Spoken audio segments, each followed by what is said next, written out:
The following podcast contains mature language and adult discussion.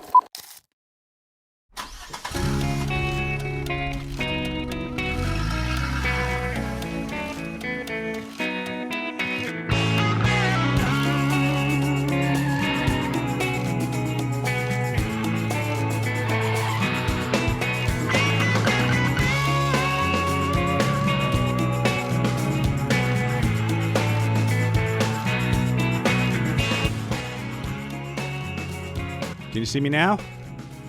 Can you hear me now? Can you see me now? Well, after several weeks of being out of focus, here I am. Had to get rid of that motherfucking Optimum. Finally, I'm with Verizon Fios now, baby. Fiber optic speed, nothing like it. I don't want to come out hot. I've been out of focus my whole life. You remember that Woody Allen movie about About him banging his fucking stepdaughter? Not that one. That wasn't live action. Those were Polaroids, damn it. Okay. No, it's Robin Williams, I think, plays an actor, and he's out of focus. He goes to the set, and they're trying to film it, like, oh, he's a little soft, fix. And the shot, every time he's in a shot, he's the only one out of focus. Like in the Woody Allen film, like everybody's in focus except him, and it's because he can't get his life in order. So it affects his work he goes completely out of focus to everybody. It's so great. He's a genius. He's a genius. For Woody Allen? Absolutely. I think, man, yeah. Who knows what effect that had on Robin Williams? It was long before the Louis dementia. Fuck, man, it all, you know, every helmet hit. Fucking ask that TUA kid from the quarterback from the Dolphins. Oh, Jesus. Yeah, that was fucked. You know what? That's one of those deals for the NFL. Fucking picks a Thursday night game and the world is watching, and fucking it's just like he looked like me when I was a sophomore leaving a fucking party. When he took the first fucking hit, the second one he looked like fucking. I mean, you see the paralysis in his yeah, hands? It looked like fucking. It was unbelievable. I'm just like, wow. And they're like, we fired the doctor. Wow, ballsy move. Now he was cleared by an NFL doctor, not the team doctor, right? It was I don't think there is an NFL doctor. I don't think the fucking NFL would ever take that liability. Oh, right. Because of the players' union, that was the Players Association. Right? That's the Miami Dolphins doctor, and I'd piss test that motherfucker. Fuck. See if he didn't have a fucking couple rails before he went out to the fucking field. Just saying, could happen. Yeah. I'm not charging the guy with anything. Just think he should be piss tested. Make sure that's what happens to everybody else in life that makes a bad judgment. Right. Well, everybody, this is Kliq This. That's Kevin. I'm Sean. And we're back live and in person after a really tumultuous past 6 days. As I walk into the fucking the condo that I use as a studio with my son, and me and T walk in, we're like, wait, we get into the fucking lanai, and I'm opening the condo, and all of a sudden we hear this fucking sound. We look at each other like, what the fuck? It's like you can't even. We couldn't even hear each other talk. It was so loud.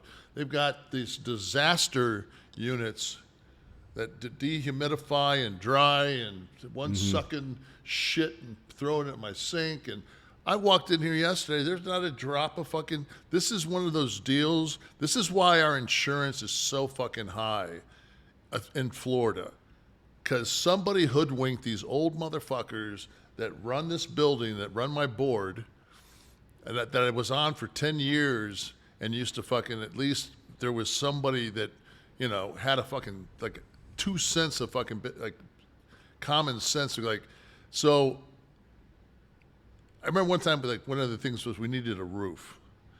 And so one of my friends is an engineer, and he came up and he looked at the roof. So they got 2 estimates, one for $180,000, one for $147,000. Each one had a 10-year warranty. My engineer came back with a membrane that would cost $10,000, and it had a 10-year warranty. And they're hemming and hawing, and the exact same insurance coverage if there's leak or damage, except you're saving yourself, bottom line, $137. I just sat there and I'm just like, do I need to hand out fucking like an actual like legal pad and a pencil and we can go through this? You know, it's like, motherfucker. So that would have been, I mean, that wasn't covered by just your HOA fees. That would have been like a special assessment where you had to pay yeah, it would have been thousands of dollars. Actually, at the time, because we ran the building so fucking tight, that we had $230,000 in reserve. Wow. And it's just like, oh, so we have 230, so let's spend 190. How about we spend 10? Yeah. What did they go with? They went with the 10. Right. So you didn't take water in that unit, but they put all this equipment in there to dry out a dry unit? Yeah, because they've got 2 fucking semi-trucks from the disaster relief downstairs. And, I mean, they got to put them somewhere, right? If they don't use them, they can't charge you. Right. So they have a contract with like ServPro or one of those companies. Oh no, this is disaster shit. This isn't ServPro. This isn't your local. These are out of state people. I want to think they're from these fuckers are from New Jersey. Oh, don't trust them. Yeah, they had keys access to my crib today. I'm surprised my fucking shit's here. That's a little shocking that you walked in and somebody was in the. But they didn't even call you? No, didn't he? Well, I wouldn't know because the Wi-Fi. I mean, it works here, but it doesn't fucking work anywhere on my peninsula. Oh, right. Like we don't have like Spectrum. Good luck with getting your Wi-Fi in your fucking residential. Right. Man, so when did it first hit you down? The first on the East Coast? The first ban that was over tropical storm was Wednesday at about 4:40 p.m. And that comes in as just rain. No, or you're getting wind. You're getting wind too. That comes in as a tropical 45-mile-an-hour wind with fucking sideways rain. That me and T were trying to shore up a thing outside, and fucking we both got pelted like a motherfucker. Like it's like somebody came by with a Mac 10 with airsoft and blasted us in the face. And I looked at him and he looked at me and he says, "Dad," he says, "Man, can't we wait till like these bands stop and come back out and try to shore this up?" And I looked at him, I'm like, yeah, good command call, bud. We walked in, it never stopped. It just picked up from there. And went straight through. Went to 2 days. About Thursday at about 2:00 in the afternoon was when it was like we actually like started opening hurricane shutters and yeah. What about neighbors? Like I know you did okay somewhat. I mean you were well. There's eight there's eight houses in a row on the ocean that have now bonded together, and they all had seawalls. And what happened is the people that like you can't get it. Like you can't come in now and permit a seawall, because if you were to permit a seawall, like that was one of the biggest problems we had with the oceanfront properties that we had, was they wouldn't allow us to build a seawall. So basically you're counting on the dunes to protect your house, and even though there's 40 or 50 feet of dunes before your property line, if it goes and starts digging in and it goes underneath your house, and your house is built on 30-foot tall pylons, right? Cement pylons. Once you lose access to your house, like you can't get to your house and you have to leave it, it becomes the county's property. Wow. But you sent me a photo. It looked like the dunes were eroded because it right up to that house, which is in close proximity to ours, had 14-foot tall by 10-foot wide, probably 7 or 8 inch thick concrete reinforced slabs that were at seawall. And what it did was, if you looked at that picture, because it goes counterclockwise, and I don't know how this thing will do on this thing, but because it goes counterclockwise, that's today. That's today at 5 o'clock. Because it goes counterclockwise, that's a couple streets. That's 2 streets from 2 blocks from our house, but one is 2 streets from the ocean and one from the river. Yeah, and it's still. I mean, this is days. And I went around. It's 6 days. I went around the pylon to take that. Like, there's a pylon in the street basically saying, "Hey, dumb fucks, don't drive down here." Yeah. So, and you have to do that. And your streets are lined with those trucks, right? I have a photo of that too. Yeah. Your streets are lined with the disaster recovery, so they're just running. Yeah, they put up putting units. Put up the disaster. I think that's. People think that we didn't get hit down here. Yeah, who's got the picture of the disaster trucks that I sent? Steve, you have that one? The Steve? The green. The You got a green call? trucks. I think they are Surf Pro. They're the Surf Pro disaster trucks. They have special ones. I don't know about that. I'm looking at it right here. Yeah, let's see. There There we go. I don't know. Does that say Surf Pro on them? Yeah, the triangle, the little house. Yeah, triangle. that's just the one that's taking care of that building. Yeah, that's amazing. I mean, there's fucking every brand on earth, every company on earth is down here. But so thanks to my buddy Sean, who is on Facebook, he smarted me up to an appearance that I have that was scheduled for me on Saturday in Tulsa at the Vintage Toy Mart or Mall or whatever the fuck it is. And this fucking asshole. So let's just go into.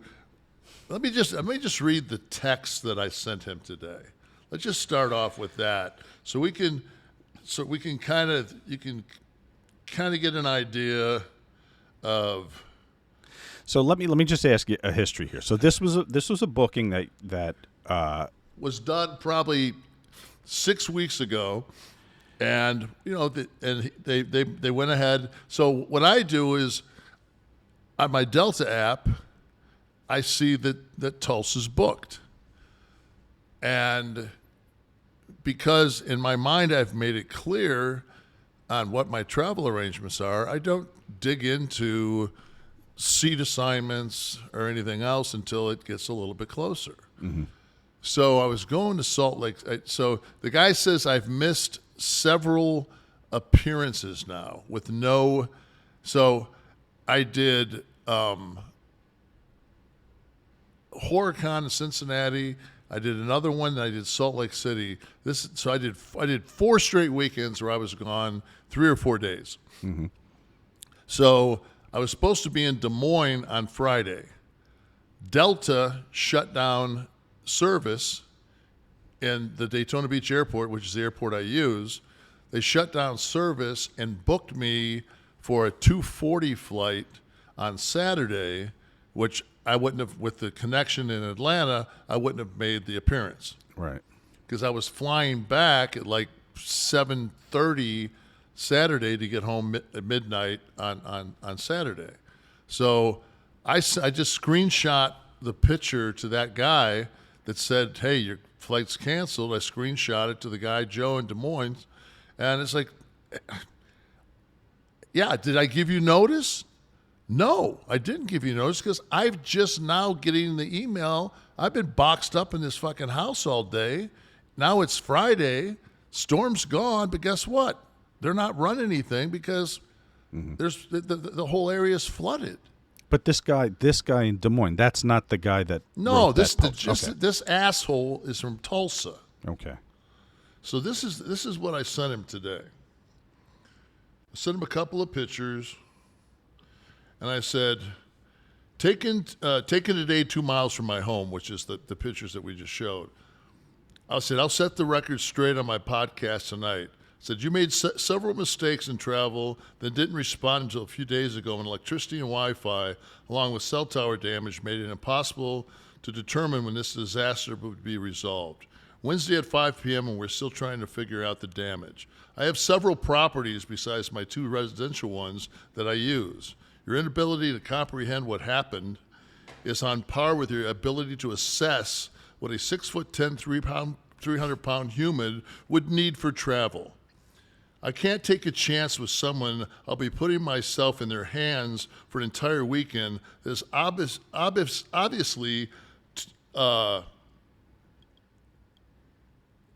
what's this here? There's obviously 2 common factors that exist in our. Sorry, I can't even read my own fucking shit. Is oblivious to common factors that exist in our world. Yes, I'm very concerned about your actual intelligence. I don't know you. For all I know, you live in a toy land, which he's an antique toy guy. I have no idea. I said, guess we'll see how this plays out when I give my side of the story. So this motherfucker. So I look at the because before I go to Salt Lake City, they got me in 1A, which is bulkhead window. Worst fucking seat on an airplane.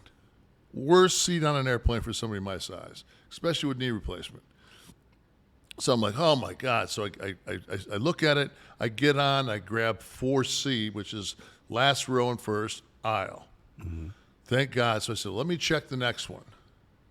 So I go down. This guy has got me like 23A.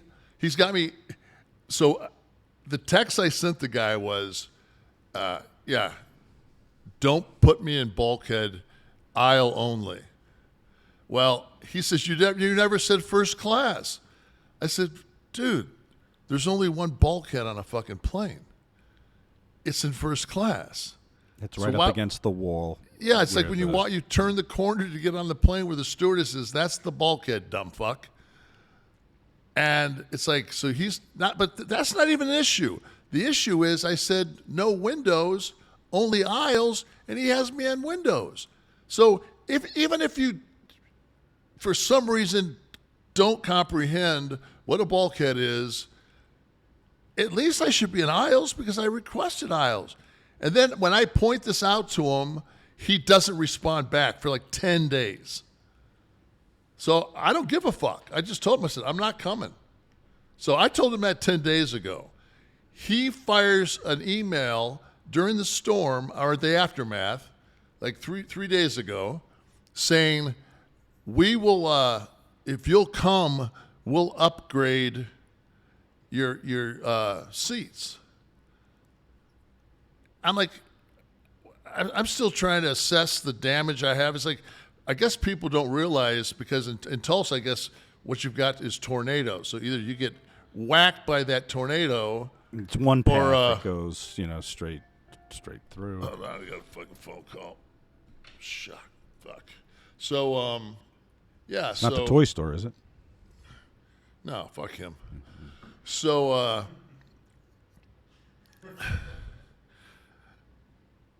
what was I saying? So, well, all right. So let me go back a little bit here.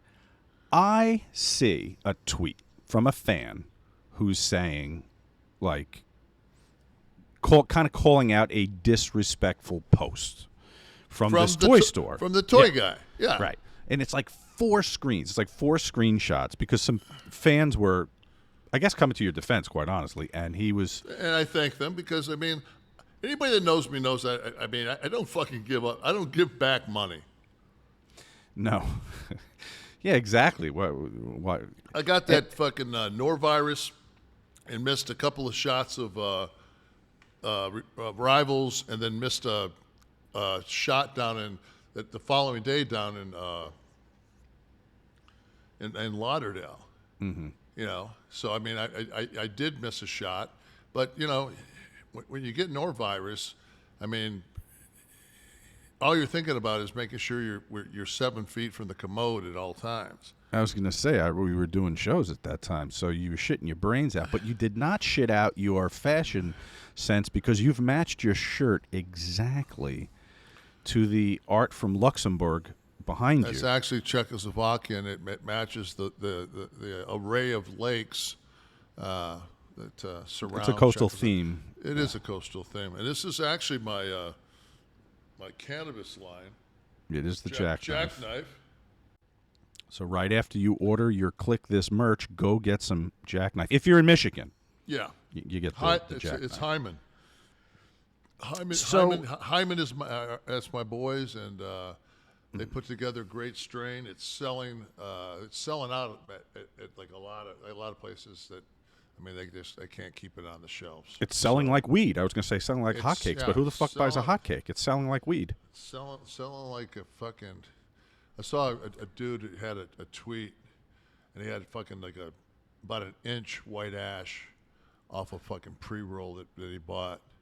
He said, "Check out the white ash." Like, fuck yeah. Big white ash. Everyone loves a big white ash. He baby. knows. He knows.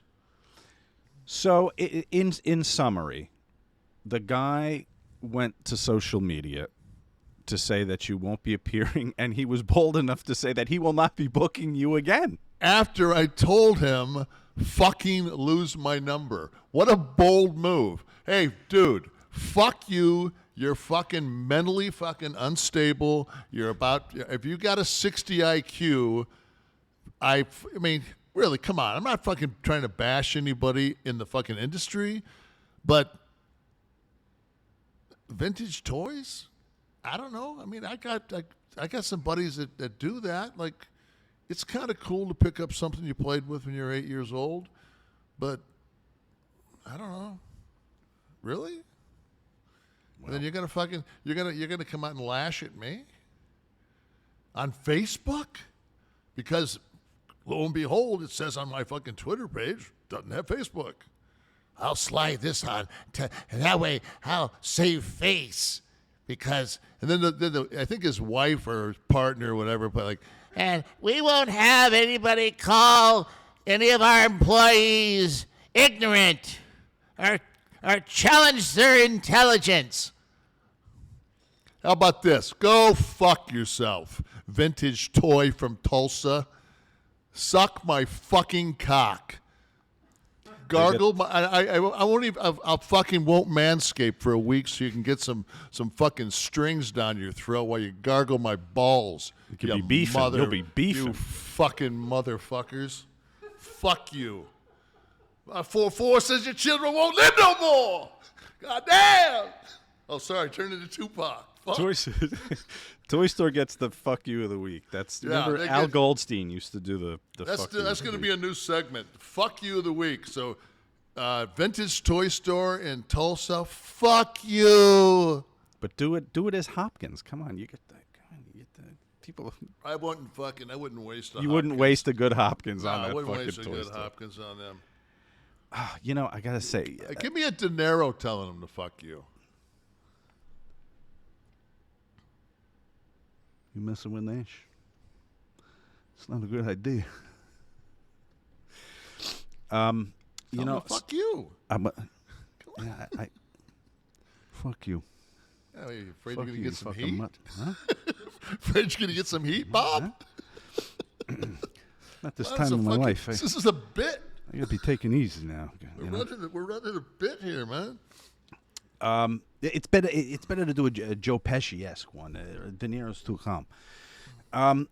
You know, I want to say a little feedback from previous shows. When I had my camera issues, right, I was recording a local feed right from my computer that I would send to Steve, and he would edit that in the video and the audio, and then you'd be able to see me. Now, however, when I'm on air here on StreamYard, I mute myself when I have to clear my throat or cough. All right? It was called a cough button in radio, right? It just cuts you out, cuts your mic out for a few seconds. So I would mute, and then I'd come back after I hack my fucking lung apart or whatever's going on. I forget that I'm recording a local feed in QuickTime that I'm going to send to be the new audio. So the online mute that I'm doing in StreamYard does not factor in. So in previous episodes, I am coughing, I'm hacking, like I have a fucking giant black shanker in my mouth. I'm gagging. It was supposed to be muted, so I apologize as I listen to this back as I'm bleary-eyed at 7 a.m. and the new episode drops, and I hear myself coming apart on the air. I was like Jack Klugman. And then I realized, motherfuck, why has it got to be a black cock? Why can't it be a giant uncircumcised Slavic cock? Well, I find that that way there you got to skin it back, which is fucking you got to roll it back. Listen, I'd look forward to neither in my mouth, all right? And that's the point. So I apologize to anyone who had to listen to me like I had fucking... You know what? I'm sitting on the show with you. I'm sitting there going, I don't remember it. Well, because I muted. On air, I muted, but when you listen to it if you watch it on YouTube or you listen to it on the audio. I usually watch our show back. Well, it didn't bother you then, so that's good. Maybe it didn't bother fans. I didn't see any comments about it, but I was mortified that I had to deal with this. So that's what stood out to me from previous shows. But some feedback from shows before our little 1-week moratorium. John Keaton said, listening to the casting podcast, the Penthouse Forum letters were written by English majors. I had a high school English teacher whose first job was pounding those letters out. I'm going to have to go back and look at some to see if they conjure up, James Joyce or anything somewhat poetic. Bram Stoker. Oh, yeah. Only the steak doesn't go in the heart. Uncaged Rage. What are the odds the dildo terrorists were just some demented paper boys? Each dildo had someone's grandpa's ashes in it. They could be heroes, not the guy chucking them at teens. So he's making reference to, I don't know if I had the visual on this. It was bring it up in post if you have it. It was, you can buy a vibrator with people's remains in it. I've never heard of that. You didn't talk about that on this fucking. No, but you know what? It might have been. He might have attached a picture to this tweet. I'm gonna find this. We will get to the bottom of that. Let's not give this guy any more fucking airtime. Let's just move on. Fucking, I'll pass. Vince 22. I'm going to admit I've watched the Kliq This podcast clip of Kevin Nash trashing CM Punk a lot. It only gets funnier.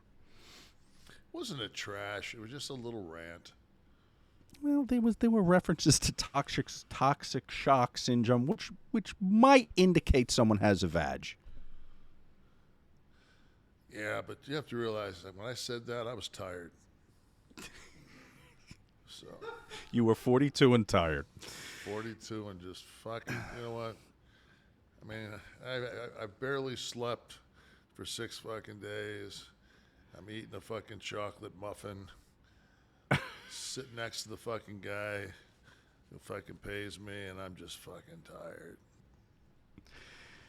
MC Chase, if you know what he's talking about, you know what he's talking about. MC Chase, listening to Nash describe the airplane bathrooms and what they had to do is probably the greatest segment I've ever heard. I couldn't stop laughing, but I really do feel bad for you big guys and the small spaces of travel. Anyone who didn't hear that, we were talking about like how the boys would have to build this extension of the bathroom with newspaper for Yoko or bags. Or you had to use the fucking sink to...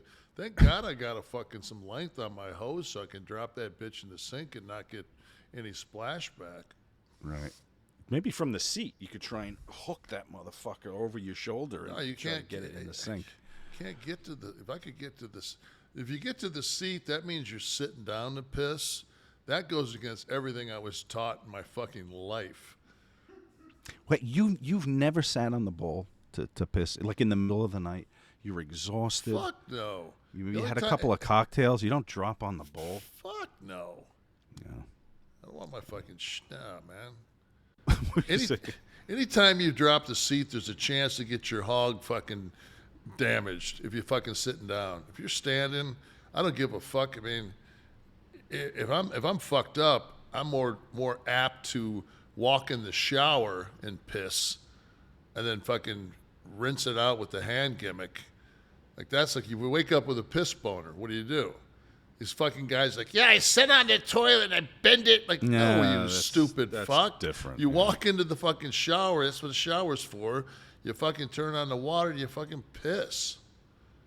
Yeah, but 3 o'clock in the morning, well, you're just waking up. But like 5 o'clock in the morning, you get up to take a squirt. That's not the most convenient situation, the shower. Yeah, but if you're getting up more than fucking one time, man, you fucking need to go to the doctor. Right, little prostate there. Blue Elvis sent some action figure art. It's us in the Batmobile. God, I'm like Yoko in that motherfucker. I'm tall as fuck. Not the Mustang. You are holding a jackknifed pre-roll, it looks like. Nice. Sizable one. We're headed out to fight crime somewhere in Gotham City. TJ Stevens just listened to the episode for 926 and the beginning conversations about Kevin's and Sean's views and Nash's father. Very touching stuff. Then we jump right to Blue Chew. Love it. Listen, that's what you get here, man. We go all around the world. We told you this was going to happen. We talk touching moments about someone's father. So I have to say this because of the amount of fucking head trauma. I want to get it out. But as we were driving down here today, like we pulled in and the whole thing down here was a fucking clusterfuck. So my son and I went into our own verses of "Isn't It Ironic" by Alanis Morissette. So we're like making up our own shit, like, you know. When fucking 5,000 fucking, like, it looked like, I swear to God, and I'm not being racist in any form or fashion, it looks like fucking DeSantis couldn't get him to fucking Martha's Vineyard, so we landed him at my condo. Doing a little disaster relief? Yeah, doing a little disaster relief for some fucking McDonald's coupons. So, and everybody's got on a hard hat, because you know, the one thing you need to do when you remove water, fucking have on a hard hat. It protects you from being electrocuted. Don't have on rubber boots. Don't have on fucking rubber gloves where you can fucking have something where you don't get fucking shocked like the guy working on my fucking meter for the last 6 days. That's another thing. Yeah, get a generator, but make sure if your fucking box gets fucked up and your meter gets fucked up and you have an open fucking negative or open fucking whatever I had going, shit, nothing works. You're fucked. You put on the fucking power, you're getting surges, you're gonna cook your fucking appliances. It's like, ah. But anyway, so we went back and forth, and I said to my son, I said, you know, I've always had a crush on Sarah Silverman, and because I can't listen to Alanis Morissette without thinking that it's Sarah Silverman singing, and it like really amps up the attractiveness of Silverman because I think she can fucking sing like a goddess, and she's like filthy comedy-wise. Yeah. You know what I mean? It's just like, and she's hot anyway. You know, I mean, for a 63-year-old guy, but for a 63-year-old guy, fucking, I mean, you know. Just saying. The sense of humor definitely makes her more attractive, right? Yeah, if I had to drive across fucking from Daytona Beach to L.A., she'd be a pretty good fucking somebody to sit next to you while you fucking throw down the miles. Good conversation. Not bad to look at. But if she could sing like that, fucking man, that would really put her over the top. It's like, rain on your wedding day. So what are some of the lines you came up with? We're out of our It was in the minds. moment? It was one Yeah, it was in the moment. Nothing. Yeah, it wasn't a bit. Nothing that we wrote down and said we're going to. But I did tell T, I said, I'm definitely going to fucking mention the fact that we both. Because I told him that about Sarah Silverman. And he said, now that'll be stuck in my head every time I fucking see it. I said, yeah, you are fucked. She said I was watching one of her stand-up things, and she was talking about doing it in the shower, and she goes, she's like, it's not real convenient, not too many positions. She goes, but my God, my boobs were so clean. She's so funny on roasts, man. I love her on those roasts. Yeah, she's brutal. Yeah. I watch her podcast sometimes. She's one of the few celebrities. I watch Rogan. I watch Silverman. Now the irony of the Alanis Morissette song, ironic, is that none of the things they've mentioned is irony. They're not. They suck. Rain on Your Wedding Day sucks, but there's no correlating detail to make it ironic. It sucks. Won the lottery, died the next day. Sucks. It's not irony. It's not ironic, and she knows that. She's addressed this, and that just shows you. As you say that, I absolutely concur, but T and I both are looking at each other like, well, we've really never put that much thought into it. Yeah. Well, it always it was just too easy. It was just too easy to sing along. Maybe I'm anal. Maybe I'm the diva. I don't know. I don't know. I was ranting beforehand because we don't have air conditioning. In fact, Steve was 16 seconds late, so I don't know. Charles Foster. My wife walked through during the Meacham talk. I thought Steve, you were listening. Hold on a second. I just want to say, Steve, I love you. Is that okay? So there's the reciprocal notice. That was the reach around. We can't see what he's doing with his hands right now, but no, he gave us the fucking. No, Zoom. I know, but I'm saying yeah. You might have a finger up. My wife walked through during the Meacham talk. I thought you were listening to a wrestling podcast. I am. Who's that talking? Kevin Nash. The Russian? So the dude's wife went right to associating you with the Punisher. And all the people that say, do I have to sit through the 30-minute open? Yes, you have to sit through the 30-minute or the 30-second open every day or every week because A, we fucking paid for it. B, there's a fucking shot of Scott. And now fucking there's the Russian, which I guess has some essence, and then Magic Mike. I mean, I walked into this condo yesterday. The fucking rat pack of fucking, disaster crew. And there's these two older ladies in the lobby. And she says, and one of the guys that was working in the disaster team wanted to meet me. And I'm waiting for the elevator. She says, will you say hi to this gentleman? So I'm like, yeah, I'll say hi to him. So the other lady says, I don't know who he is. She says, you've never seen Magic Mike? This lady's like 70. That says, you haven't seen Magic Mike? Well, I know who he is. That's great. And I'm like, oh, fuck, man. You just full-on B. Arthur'd me, man. Hit me with that Maud Bush. How'd she look? She holding I bet you at 40 she was a MILF. Right. Big AB says, I tried an Irish whip in a fight in 6th grade. It didn't work. I saw that response. I fucking popped. I thought, like, fuck yeah. But the thing is, like, where was he going to go?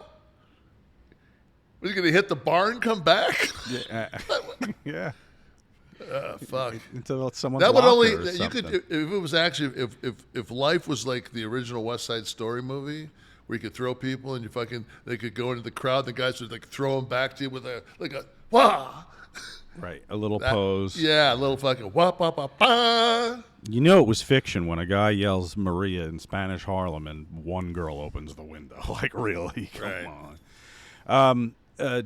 Joel DeLama says, my dad always told me to look at their feet. You can tell what kind of woman she is by how she takes care of her feet. And that especially, I mean, it's one thing that she takes care of them. She's actually got hooves.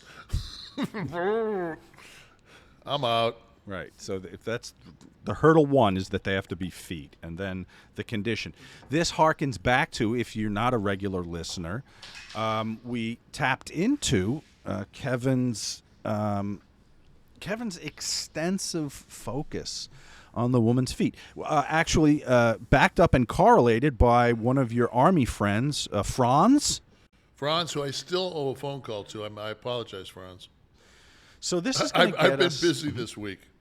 Yeah, a little bit going on in Florida this week. This gets us to the game is afoot. Let's see what we can do with this. I'm going to play along with you because I gave Steve the task of finding and not telling me the feet. So we're going to get some feet coming up on the screen. And what are we doing? Well, we'll do a quick analysis, and then how many sets of feet? We're going to give a winner. We're going to give a winner, and then we'll zoom out and see who each of them were, who got our thumbs up and our thumbs downs. How many, Steve? How many are there? Okay. I like the fact that Steve, when we made that reference the other, like he actually was able to come find a foot thing. Yeah, it was Kardashian, wasn't it? The one we did. Yeah, we gave Kim Kardashian a thumbs up. Yeah, she did get the big thumbs up. Okay, so it's Wiki Feet. So Kev, you can go online later. Wiki Feet. I'm getting information. I'm going to see fucking hooves, and it's like I'd rather not see feet at all. So why do you think so many girls wear their fucking heels to bed? So many girls wear their heels to bed. Hey, I'm just going to leave these heels on because I think it's kinky and sexy. It's hot, right? That and the fact you cover your fucking hooves. So those of you listening, who are many tens of thousands of listeners every week on Spotify, Apple, and wherever you get your podcasts, iHeart, we will describe what we're seeing. We do encourage you to go call it up on YouTube afterwards. How's that look in there? Are you getting closer? Can we get any closer? I'm trying to zoom my screen in. The shoes... The shoes got her all fucking bunched up anyway, so... I think that's what is actually constricting. I don't even know who the fuck that is, but... Well, now, okay, so now I noticed that the forward foot, the second toe is considerably larger than the big toe. It's in both. But I don't know if it's because it's constricted and there's pressure on the big toe, which is forcing a loss of length. Yeah, and T says the pinky toe is destroyed. I mean, yeah, that's got to be. True. I mean, it's between like what we've done to women, with corsets and all this other crazy shit that we've made them endure throughout the years. Like right, somehow beauty. Somehow this is high fashion. Beauty, what price? So yeah, okay. So all right, so that's number one. Okay. You know what? I mean, the shoe is really obstructing this, but very thin. Ankles are. This is going to be a very thin foot. Dare I say, even bony, maybe. And that's okay because I'd rather have a thin ankle than a bear cub fucking, a bear cub fucking paw for a big fucking Dak Ham a cankle. Yeah, screaming at you down there? Some offensive lineman from Nebraska. All right. Big old fucking corn-fed motherfucker. Okay, who we got here? Those are fucking. That's a pretty fucking. I mean, she's a little bit separated at the top, but that's a nice descent. The symmetry is yes. It's like they drew it with a line, like with a ruler there. All the toes are in descending length. I think the separation. I just want to tell you something right now before we go too strong. T said this might be fucking Steve's way of getting us with an Asian dude.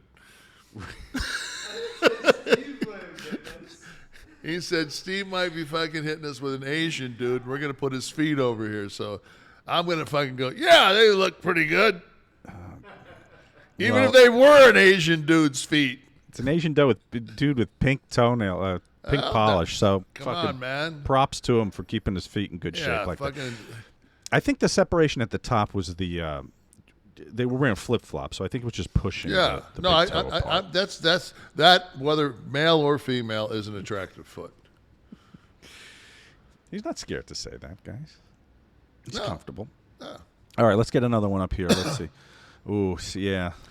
That second one, not bad. There's a hook. There's an arch, almost like a hungry hippo, that's extending its neck to grab a marble on the second toe. It's a poorly designed shoe.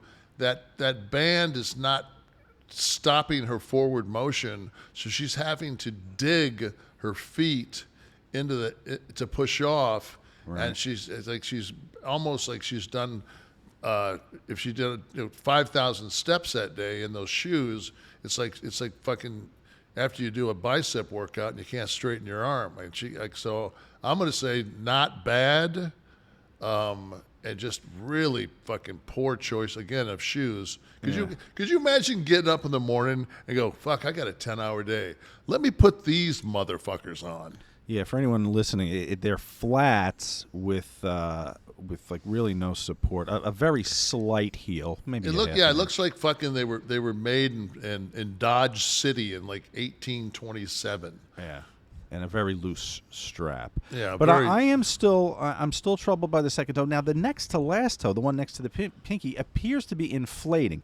Now again, it could be the angle and the foot lurching forward and kind of gripping the edge of the sandal. But it is large, so I much prefer the one we'd seen before this. I'm not kicking her off the team for those feet. Okay. We got another one. So those we'll reveal who they were at the end to see our. I don't even know. They showed the blonde hair girl at the beginning. I have no idea. I don't know who that was. She was too far away. I couldn't tell. Yeah, I don't know. Was Paris Hilton or probably wouldn't. That's funny you said that because it was reminiscent of her to me. Okay, so now here, we have some issues here. Those look like they've been in a car wreck. I was going to say she had her feet up on the dash. Was that would that be a bunion on the side there? Is that what you would call that? What would you call that with the protrusion? You showed her. I didn't even see who it was. I don't give a fuck what. It's horrendous. The colors, the nail polish is red, so that's a nice but it's choice. like it's so it's good with her skin tone. Yeah, but like, does that one next to the pinky? Has it even got paint on it? Has it got a nail? What the fuck is that? Oh, the little white. Yeah, I'm not sure what that is. And very long second toes, with a very elongated second toe. It's just the right turn on that bone there on the. She'd have to be a 12 above the ankles to be on the team. Okay. And that shot that they showed didn't look like it. Unless it was Selma Hayek, then she could have the ugliest feet on earth. Can't look down below her breast, brother. And let's see here. Yeah. Okay, so only 2 are visible. 3. 3, right? The big toe and then 2 after. The symmetry's okay. Looks like there's. It looks like the I can't see how that material is back from the middle toe, like halfway down the toe, and it's like there's not that much of a differential between. I mean, if you have symmetry to your feet, there's not that much of a differential between the middle toe and the third one. Would it be the ring toe and the small toe? I was thinking that. What do you call the one with the ring toe? Yeah. But yeah, you're right. Unless again, it is being pushed and compressed by the. Is it the piggy that went to the market? I don't recall. I think he stayed home. I think that. I think I might stay home on those feet. Yeah. So I think the first 2 I think are the ones that fared best. The Asian dude's gonna win. I mean, there's just no doubt about it. The last one, that last one didn't bother me as much. The one in the flats, there's something that tells me if we had a top-down angle, that they'd be much more troubling than they were from the low-angle shot. So let's see who. Who was this? I'm probably not going to know who it is, Steve. So you're going to have to tell me. Is that Christina Applegate 30 years ago? That's Mrs. wife. Oh right. Okay. See, we when we went, we don't know because like sometimes her feet look because we were looking at feet that week and like she was like one of the people that just like was like the foot model, like she had like 8 pictures that came up on the first screen of images. I think so. Obviously, a lot of people interfering here. Yeah, a lot of people want to know about her feet. but good. I mean, good. I mean, she's tall. Good for her. You know. So yeah, yeah, good. She's fine. She's a very attractive lady. She's very sweet. And she's been very kind to me. I can feel the tweets for next week. Show us your feet. Like, your feet are so perfect. Like, your feet are so perfect. Oh, Who fuck. you judge feet? Mine are fucking brutal. Right. Mine are brutal. That's why you can appreciate. I'm also not I'm not a chick with my shit painted. Hell, you'll never fucking see me on an airplane with flip-flops. I got these fucking thing called Keens. You can Google it. They're flip-flops, but they cover your hooves, man. I'm not doing that to somebody. I'm not crossing my leg and throwing a hoof up on you, sitting fucking 2C. So this is where we thought maybe this is that fucking Asian guy was from Star Trek. No, this was. Is that Kim again? Fucking dead ringer, man. Yeah. Past the. How about her? Is that fucking the Courtney with her? Yeah. How's her? Can we see her hooves? Any Courtney I don't think action? her feet are in the shot. No. Nah. Yeah. Why is Courtney 7'5"? No wonder she dates basketball players. Fuck. Broad's a fucking solid 7-footer. So it was in fact not George Takei. It was Kim Kardashian, though they are often confused. George Takei just fucking opened on Broadway, I think, or off Broadway, with this one-man show at 85 years old. He was yesterday. Oh, is he? I know he produced that and wrote that show about. Yeah, he's doing. I read he was doing some kind of like Broadway gimmick. So if you're a fan of George's, like, check him out. He'd probably love to see you in the crowd. We're still in segment 1, if anyone's counting. I don't give a fuck, man. I know, neither do I. That's how we roll. Mean, this is I'm sorry, man. Like, me and my son are so fucking shell shocked over this fucking storm. You needed a little release. I sensed that you guys need a little release, and I'm happy to give you your release. So I zoom out on this one. This is the one that was the flats that we thought might have been. Oh, who's that now? Is that Amber Heard? That's Amber Heard. Oh. Yeah. Yeah, well, I've seen her feet in person. They're not fucking. They're not. I was going to say you had firsthand knowledge, and they're okay. Yeah. They're okay. Who's the bandolero next to her? Is that more Amber? We didn't see those feet. No, I think he's looking for the. Steve, what are you doing? No, we're gonna get a fucking. Listen, Steve, you can have fun with this later, okay? Are we gonna get a gentleman Steve Regal fucking run in again? The villain. I don't know who that cat is. He did a good not job. Kevin, nor is it Johnny. So no, maybe a new friend. So now the next one was the attorney, the black shoes.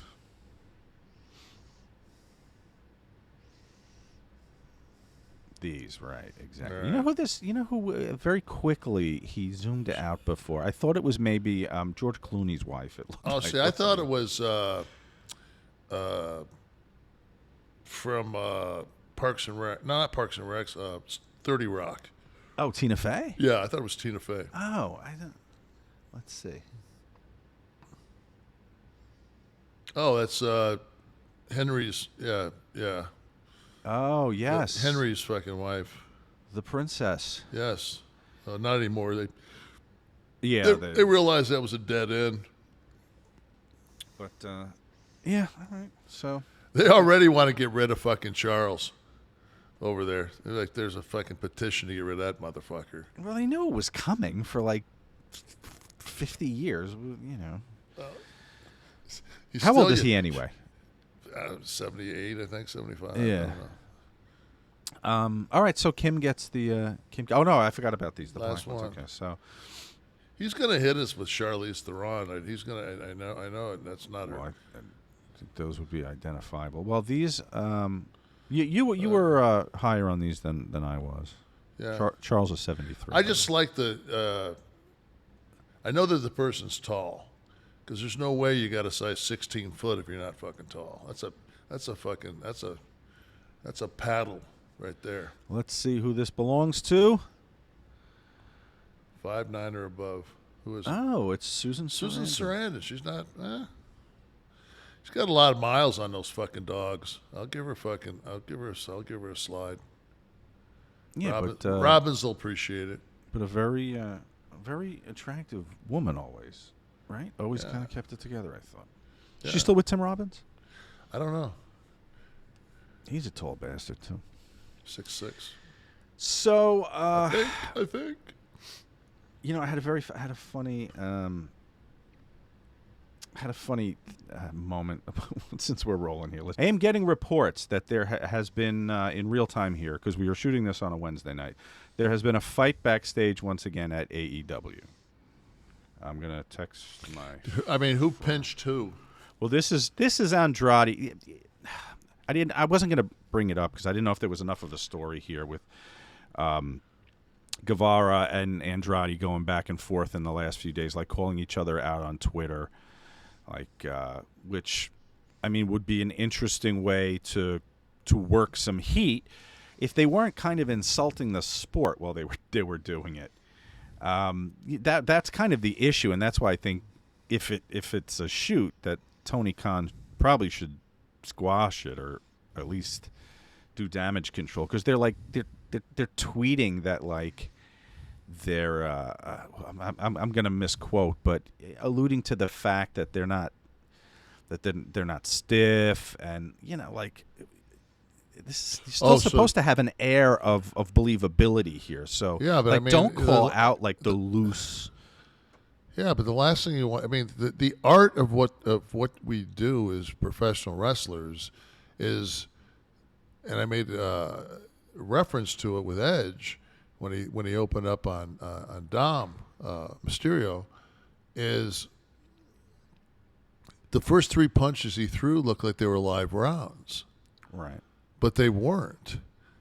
So it's I watch these guys clothesline each other, and this new thing they do where they like take their their elbows and slam them into. What the fuck, man? You can't work that. That's your collarbone. That's your fucking T1, C7, C6. You know, like that. Yeah, it's great right now when you're a fucking jabroni, fucking getting a little bit of TV time.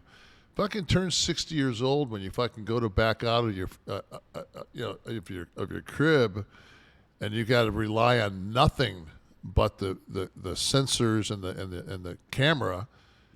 Because you can't turn your neck to look. Like, ain't cool, man. Like, oh, I'm stiff.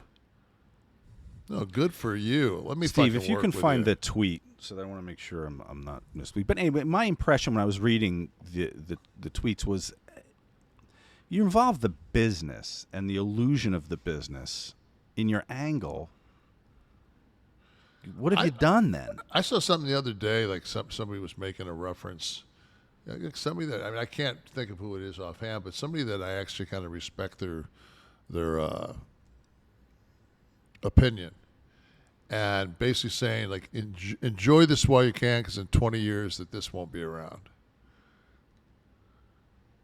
In relation to professional wrestling. Oh, the whole sport, you think? Yeah. And I mean, it's like, I don't know, man. It's been around since fucking TV. Yeah. I don't think it's going anywhere. It's the only consistent. It's the only consistent programming since, I think, TV started, besides news. Let's see it. I said it to your face. Here's a tweet from Andrade. I said it to your face. If you have a problem with me and said nothing, I won't beat your ass because I'm a professional. Don't be scared. When I say something, I name names, and I'm not scared to get fired. Yeah, this wasn't the one. This was in response to something, or maybe it was the response to this. There was just a lot of... Is it Sammy, the guy that was the champ for a while? Sammy Gueverra, yeah. Oh, yeah. So I can't see... Is that who worked the match with Flair? Yeah. There's even a reference by... a little bit of a size difference there, Andy. But Sammy even makes reference to his, Small cock? no, father-in-law. This is Sammy. You didn't say shit to me, you liar, but here's some truth, you ungrateful prick. You would be jobless if it wasn't for your dad-in-law. Are you really mad at me or mad at yourself for failing to get over a second time? Just go back to WWE like we all know you want to do and fuck off. So then a reference to, okay, and then there's, that was the response. All right, we're done with this. I'm not giving these guys any airtime. No? No, fucking pinch fight. That's what I thought, but I heard something's going on tonight. I texted someone over there Yeah. to see what's up. Nothing coming back yet. While I stand over both of them and fucking jerk off and shoot ropes down both their throats. Yeah. There's a visual. Maybe they can get that on Wednesday night. They probably wait for a Just a big fucking, just pay-per-view. that fucking one you used to get when you were 15. That fucking, that'd shoot up and you'd be laying on the bed and you'd shoot up like, where the fuck that go? Take one on your neck. Yeah, wham! Fuck! Hit you like a fucking octopus. Now you fucking jerk off and it's like fucking squeezing the top of fucking talcum powder. It's like, whoa. That's what you all have to look forward to at 63. Okay, so let's Nah, see. I'm still a little blasting savage. I'm just fucking, I'm doing a bit. You can still do the can Peter still- North ropes. Oh, fuck no. I All think right, so those now are fucking, this. it was early CGI. Let's just keep going. So I was at a doctor's office with my wife. She had to have a brief procedure over in Manhattan, and so a few people in the waiting room. Us, a guy a couple of seats down from her, Asian gentleman. How are his feet? Covered, thank God. Okay. Covered, and so a few people around the room. So the nurse comes out, or the doctor's assistant, whatever the hell she was, the one that calls the next person. And she's very, she's young. She's in that millennial thing, so she's definitely in the woke generation. And she's going, and she had a very petite voice. She's going, Mr. Chang. And I look right over. Now, of course, but she's not, because and a very interesting social experiment unfolded. How long will she fight the natural urge to look at the one Asian guy in the fucking room and go, Mr. Chang, we're ready for it? But nope, she's standing there going, Mr. Chang, like forcing herself to look at the little old lady sitting against the wall, such that she's never accused of breaking her wokeness. And I say to my wife, I said, how much does this guy have to do before she'll look right at him? If he pulled out a wok, would that be enough? I have a question. Yeah. Are you the only other dude in the room? No, there were two others. But So it's you, Chang, and two other cats. two other guys, my wife, a woman on the other side. So yeah. So of the misters, they had four. I could see maybe a little bit you, but I don't know if these other two cats. They have Would any- not look at the guy and just go, you must be Mr. Chang. Come with me. She fought it the whole fucking time. How much would he have had to do? Put on a big hat, pull out the wok. What would he have had to do? Chop something? What would he have had to do How for her about to go, acknowledge the fucking bitch so he gets in there and the next person can come? I would have looked over and went, hey, yo, dude, I just think I he got all fucking day. Get the fuck in there. I think he might have been sleeping. That's why I would have said, hey, fucking dude, I'm not Wang. All right. Are you Chung? Everybody, let's have Like fun tonight Chung with tonight. this stiff one of the week, everybody. This stiff one of the week takes us to someone no longer with us. This is Bam Bigelow on the Kliq. In his time in... Can we not pick fucking dead people? Well, it's easier because they can't respond, right? No, you can't roast dead people. You're nicer than I am. All right, here's Bam. Tell that to Chang. You finally coming back to Titan? Well, just independence was so terrible. I wasn't work. I did a couple shots with Paul. The company was weak back then, and it wasn't nothing against Paul. He just, it wasn't me. Yeah. It wasn't the level that I was used to. And going back to Titan was just another way to get exposure and get a longer run, a longer career. And, Yeah. and I did it well. And Yeah. Pulled it off. You know, pulled it off. Were there any bitter feelings still with you and Vince when you Not came at in? all. Not at all. No, not at all. In fact, you know, Vince gave me a hell of a push. Yeah, he sure did. Yeah. And even though they abused me in the end, but I think that was the influence of the Kliq trying to bury me because there was some problems with my friend Chris Candido and some rumors that I didn't like and some things. See, I'm old school. And these guys forgot what old school was all about. And there's certain things you do and you don't do. And they were doing the things that you shouldn't do. And, you know, in the day with the old timers around, if you did that shit, every wrestler would be on your case. Yeah. Now all of a sudden they were scared of these guys, and I was the only one that stepped up to the plate and said, you know, fuck all you guys, man. It's not right. It's wrong. And they went to Vince and just said, look, this guy's, you know, he's got a bad attitude. It's bad for morale. Let's abuse him. And I didn't let him abuse me as much as they wanted to, and I just left. All right. Who was that fucking stellar Interviewer. interviewer? I don't know. They didn't credit anybody. I would Was he give in a credit fight? to anybody. Did whose he get footage that we from used. an iron lung? An iron lung. Great reference. So now, all right, he's referencing Kristen Candido, who was with Tammy, and Tammy was with Sean. And who had, so once again, Not you. as Tatanka, it's like the Kliq is collective heat, and Sean had sizzling heat with the entire locker room. I But mean, you're going to catch shrapnel because of that, right? you know what? Then if I can quote the fucking immortal Super Shredder, then so be it. Fuck. Did you or Sean? I'll tell you this. On my mother and father's grave, when we had the meeting in Indianapolis before we drove with Vince and Briscoe to Applebee's or Chili's and had beers and went to TV at Columbus, we had a meeting at Country Square, whatever the fuck that hotel was. And I remember distinctly, fucking Vince went down the roster and they got to Bam Bam's name.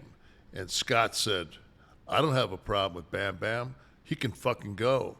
He can play on my team. And nobody said, nah, fuck him. He's got a bad attitude. It was like, it wasn't even a question that Bam Bam could fucking do his job. We didn't have a problem with him. So he never came up and said shit to Sean. It's like all these guys, you know, it sure is funny, man, because if somebody would have came up and said that to Sean, Sean would have fucking brought it up. Mm-hmm. You know, Sean would have said, can you, what the fuck, what's he thinking? Nobody said anything. This is all retrospect, 10 years down, like everybody was a badass and we were fucking cock slaves. And it's like, no, that's not how it worked. We were the chaps with all the straps, but hey, what do you want me to do about it? Not take the push? Now, Yeah. I don't remember there fucking being a ballot box, fucking people voting on shit. why is Vince going down a list of workers with you guys? We had stroke. But what was being decided? Who's going to get a run or who's leaving? What was being discussed? He just wanted to know our opinion on existing talent. Because we had all the belts, so obviously he fucking liked what we were doing. Is this the meeting that you summoned him to? And he got on a plane because you were going. Yes, Sean and I we called from a Coco's in Indianapolis on the fucking 2 payphones. This is one of my favorite stories. You told this on air to me. I always Yeah. It's the definition of having stroke when you call the boss and say, We're gonna quit. "We're not going on tonight," We're gonna quit. and he boards a plane. Yeah. And then we told Hunter to sit in the room, like don't come down, because Hunter was new, and we said you don't you don't need this fucking heat. The rest of us are fucking we'll fend for ourselves, but you don't need this fucking heat. It was too soon. do you so he comes, and what was your issue? What did you do? You remember what you were? Just a lot of things, guys. People were starting to use fucking other guys' finishes as high spots and house shows. Guys not wanting to do clean fucking jobs. You know, it was always like, you know, some ref bump. It was like business was getting fucked up.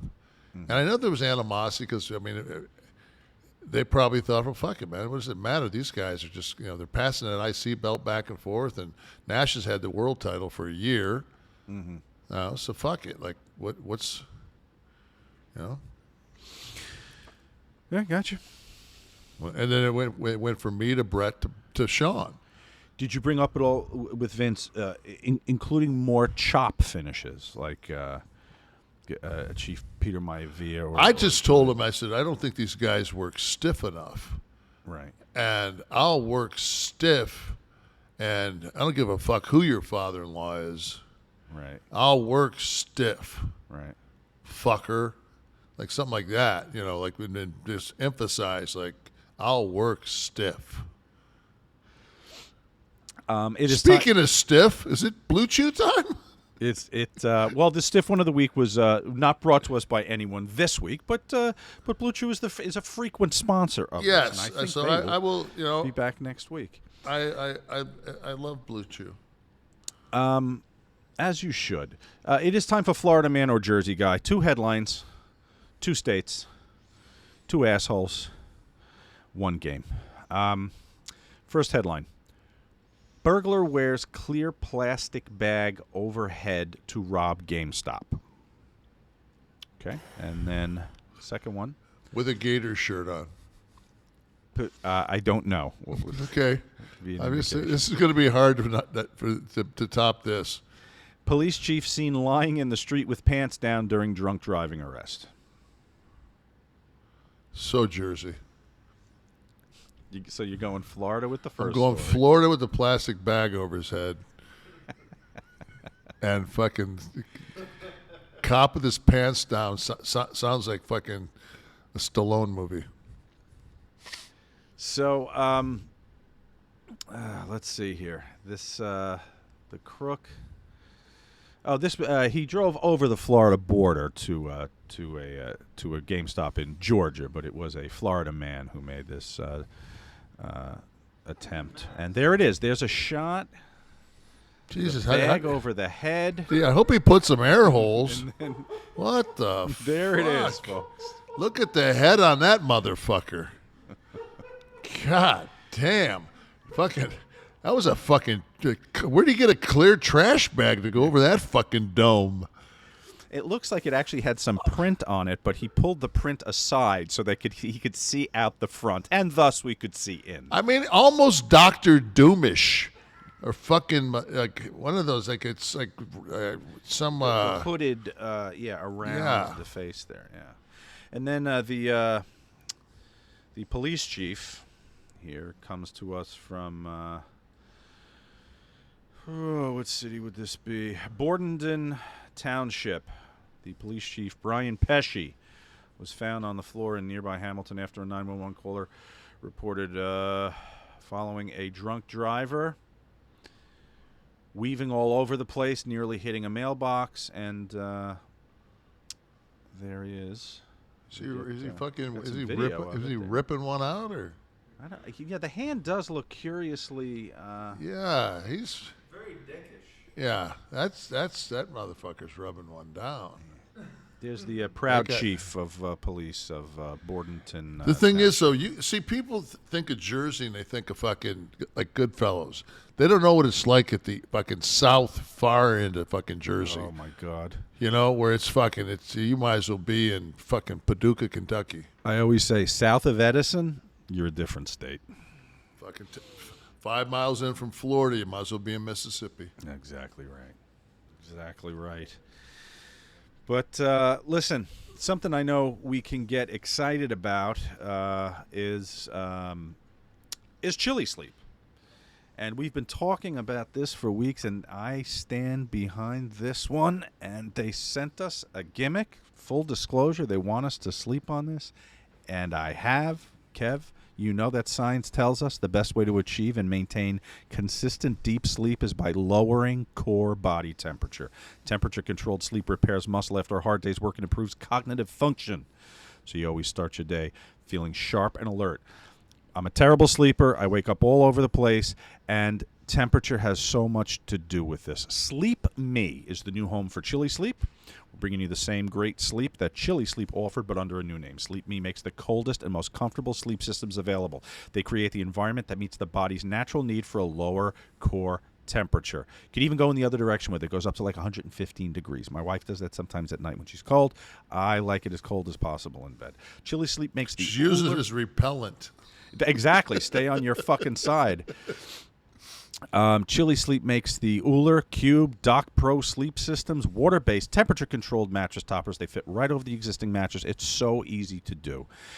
These mattress pads keep your bed the perfect temperature for deep, cold sleep. These sleep systems are designed to help you fall asleep, stay asleep, give you the confidence and energy to power through your day. They also just launched a new Doc Pro sleep system, 2 times more cold power than the other models. Whisper quiet, has a tubeless mattress pad that allows for 5 times more cooling contact. Pair it with the new Sleep.me app for advanced device control and sleep scheduling. Head over to sleep.me/Kevin to learn more. And Kevin has arranged for you to save 25% off the purchase of any new Doc Pro, Cube, or Uller sleep system. The offer is available exclusively for Kliq This, the Kevin Nash podcast listeners. And it's only for a limited time. That's sleep.me, sleep.me/Kevin. Take advantage of our exclusive discounts and wake up refreshed every day. You know what's nice about it too is for guys that like I'll drop the thermostat to 60, to sleep. Like if I can't get cold enough, and this way here, you're not freezing out the entire house. You can just turn the thermostat down. Yeah, that's a good point. You're just saving. Number one, you're saving energy on top of everything else. I mean, you're getting a better night's sleep, and you're going. And I tell you right now, man, I just had this storm came across us at maybe 70 to 90 miles an hour. And I mean, but Mike Seidel said that the tail end of this thing was just the worst he's ever seen in 30 years. And it's just, there's climate change going on. So anywhere you can save energy and knock down your greenhouse gases and your carbon footprint, like this is like every little bit's is gonna help. And so this is somewhere. It's a good point. When you're sleeping, you need one space temperature controlled. Man. Just one space. You don't need to bring down the whole wing of the house. A lot of people have one thermostat. Right. You bring the whole house down to 68 degrees or something like that. When you can bring your spot down to 60. You bring your bed down to 60. Turn off the thermostat. Fuck Tristen. Let him sweat. Let him lay in his spot, and he can get a sleep me too. We can afford more than a couple of sleep me. I'll get him the pro. T's like me though. T can sleep in a tiki hut in the Sahara Desert. No, If I need to sleep, I'm sleeping. Yeah. Can you hear him? Yeah. He said, if I need to sleep, I'm fucking sleeping. Damn right. I'm very temperature sensitive to sleep. If it gets warm, I am not sleep. I'm all over the place. So I'm the bitch of the discussion. I'll wake up in a pool of my own sweat, but I'll get 6.5. I'm the diva here. I need temperature controlled sleep. Yeah, and I get called the diva. You've been calling yourself out lately. So. Yeah. Patti LaBelle. That was my favorite moment there. I do want to ask you about something before the storm. No, I don't want to talk about that Tulsa vintage toy shop shit. I'm done with that motherfucker. Fuck him. Let's move on. Before this whole storm thing hit, what store was that again? Vintage toy store in fucking Tulsa. Okay. I don't even know the guy's name. That's how personal our contact was that I shit on this guy. I don't even know the fucking guy's name. Well, I mean, how do you get the booking? What did He called me. Smoke signals up? He said, no, if you don't have my phone number and you're in the fucking business, I mean, everybody has my fucking phone number. All the promoters and shit, they all buddy system me. Hey, you got Nash's number? I go, I'll get Nash's number. And the guy texted me, and then we just went back and forth on text. I never called the dude. Everything was done on text. Then once they book the ticket, I just tell them, all right, this is the fee, and we're good to go. And this guy fucking didn't fill his so it might have been in Eric Sims' booking or something. Put me in window. Eric Sims would never fucking book me anything but first. He'd know better. Well, now he does. There was a time 10 years ago I got a phone call from him. Sean, could you call your friend Nash for me? What's the matter, Eric? Oh, he wants to fly to a certain airport. He needs first class on a specific flight. He wants to use his miles on this thing. And I'll call him. Relax. Yeah. Nothing worse than fucking cheap people. Well, they come no cheaper than Eric Sims. Oh, I mean, it's so like when this guy sends me a coach ticket and I'm 6'10", like I said, either he's fucking mentally unstable, clueless, unintelligent, or he's cheap as fuck. Now I got to worry about being compensated on top of everything else. Yeah, that's true. That's a concern. So that brings up red flags of what's going to be waiting for you in the envelope. That's what I said. So now I'm in the Red Roof Inn on a fucking double bed. Oh, I didn't think you'd need a king. You didn't say you needed a king.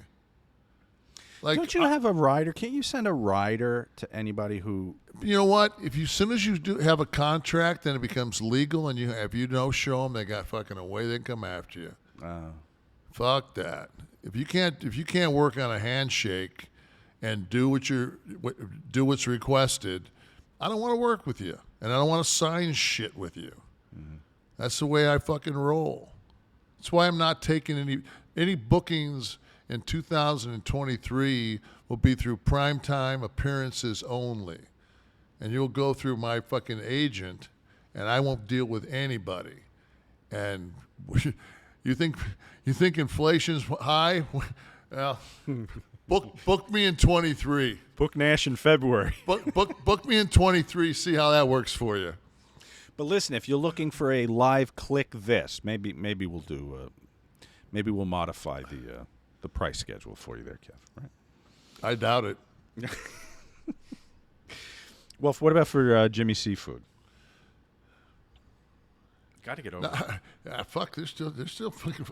I'm still paying fucking full fucking price on my crab cakes I get shipped.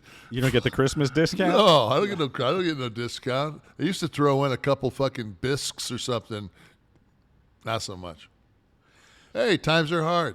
Did you see my tweet? We're fucking. Let me just pull this up. I retweeted this. I thought this was fucking really interesting. Because we're still talking about how Biden's, it's Biden's fault with inflation. And, I miss $2 gasoline. Yeah, right. So. I think everybody's fallen off that bandwagon, though, now. There's still fucking 30% of the country that's driving around with a 6x8 flag. So, price of a shipping container across the Atlantic. Okay, so one shipping container. There we go. And it was, last year was $19,000. Earlier this year it was $14,500. And now it's $3,900. That's pretty significant in knocking this inflation situation, unless you're still going to have people that continue to let people price gouge them. Well, that's the problem. And very early on in the whole oil crisis, when you looked at the price of a barrel, crude oil, right, the barrel, if you looked at it on a graph, it was descending. What was not descending was what you were paying at the pump. Right. And so that gap, that schism between what the crude oil is and what you're paying at the pump, that's the responsibility of the oil companies. You'll never hear big oil be blamed by people, but you know what? That's where the blame firmly lies. For when it started to correct, it was high. Crude was high.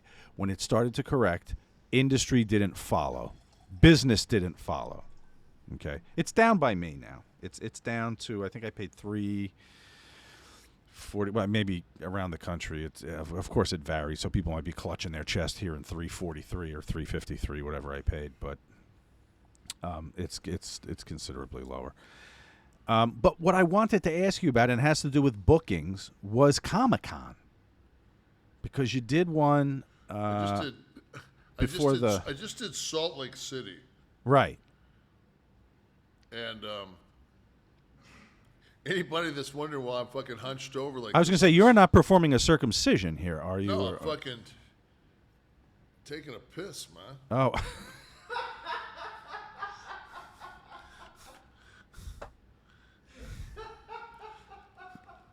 That's fucking commitment. All you guys on the network, JR, Eric, show me that. There's commitment for it. Tell me who takes their fucking vitamins every day. That's a healthy sample there, Mr. Nash. Please leave that at the desk on your way out. And You know Tristen, I will. Tristen, grab my wipe while you're at it. Grab my disinfectant wipe. Dude, I don't have any drippage. I fucking I pissed that. Fuck, dude. I've been on the road my whole life, man. I've been pissing in fucking jugs. You think I'm gonna pull over? Wait 7 fucking miles. Pull over. Drive a mile into fucking bumfuck good old boy town, and so I can use the bathroom on the side of the building? No, I'll piss in a jug and fucking move on. That's glorious. That's it. Yeah. Yeah, I mean, that's good control because It'd the be one nozzle, thing- like a Snapple. It'd be one thing to piss in an Evian bottle. I mean, if you can get your fucking tool in this fucking thing, my finger doesn't fit. Right. My finger doesn't fucking fit in this. That fucking wide mouth fucking Sakara or whatever the fuck it is over there. That shit. I mean, the only thing better than that's a Gatorade jug, the old glass ones. The only Right. problem is if you really got to piss, it's 32 ounces. So you got to pinch it, dump it out the window, then fucking fill. And go back. Oof. Yeah, that That's is not fucking fun. tough. No, that is not No, that's fun. a stop on the side of the road, Kimmick. You got to pull over, put the flashers on, but you're not pulling your cock out. You know. So if they pull you over and you're fucking dumping piss, what are you doing? Indecent exposure? No. Dropping piss? I don't think you're breaking a law, are you? I don't think so. I don't think fucking. I will not be on Florida Man for that. No. Now if I'm driving with a plastic fucking bag over my head while I'm crying While and you- jerking off and pissing with the fucking with the sheriff's outfit on, yeah, I might be in some fucking heat. Fighting off 14 cops while you whack it. Exactly. So Comic-Cons in general, the fucking crowds, I've never attended, okay? And So Salt Lake City is like, and I know like San Diego has gotten to the point where it's not even considered like one of the cons that like people work. Like you don't go there. It's more of an event, you know. Like Marvel fucking throws out like their shit, and there's a red. I mean, it's not like a Comic-Con. And I mean, it is, but I mean, it's like, you know, like Salt Lake City. how many people you think passed through? You did what, 3 to 4 days? I did Thursday, Friday, and Saturday because they don't do anything on Sunday because they're of the Mormon population. Oh, that's right. Okay. Yeah, so Saturday was and so Friday, SmackDown was there. So killed my fucking. I got a little bit of I got a good push, like halfway through Friday, and then fucking 6 o'clock SmackDown was starting. So about 3 o'clock, man, it was no man. It started to get, you know, the NWO shirts were not in high number at that point. So, But they might have been selling over at the arena for SmackDown, which you'll get your check for. No? absolutely. Thank you so much, WWE. So, all right. So, how many people you think passed through? Did you? Get, I know you get for a a number? fact. I know for a fact that Saturday, it was 120,000 plus at 50 a head, and I'm talking about there were over 6 mil. Right. 120. So was it 6.2 times 50 a head? That would be 6 even if they paid 50 even. Yeah, I don't even know what it is. I'm just saying 50. 6 mil. So 6 mil in gate, and then you've probably got, I don't know how many vendors at what price, but I'd say it looked like when they used to bring the auto show. Well, they still do. When I was a kid, I would go to the auto show in Detroit. Yeah. Like they would use the whole Cobo Hall Convention Center, and it was like, as a little kid, I'm sure, 7, 8 years old, it seemed like, but it was still, pretty. It was a lot of. It was. There were. Put it this way: I left on Saturday from my booth, and I was like towards the end by the green room.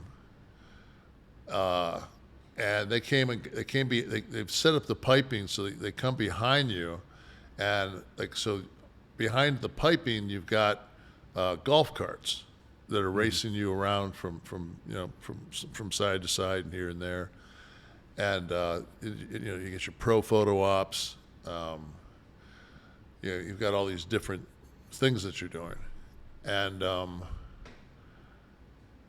so they came and got me at, I think my panel was at 5.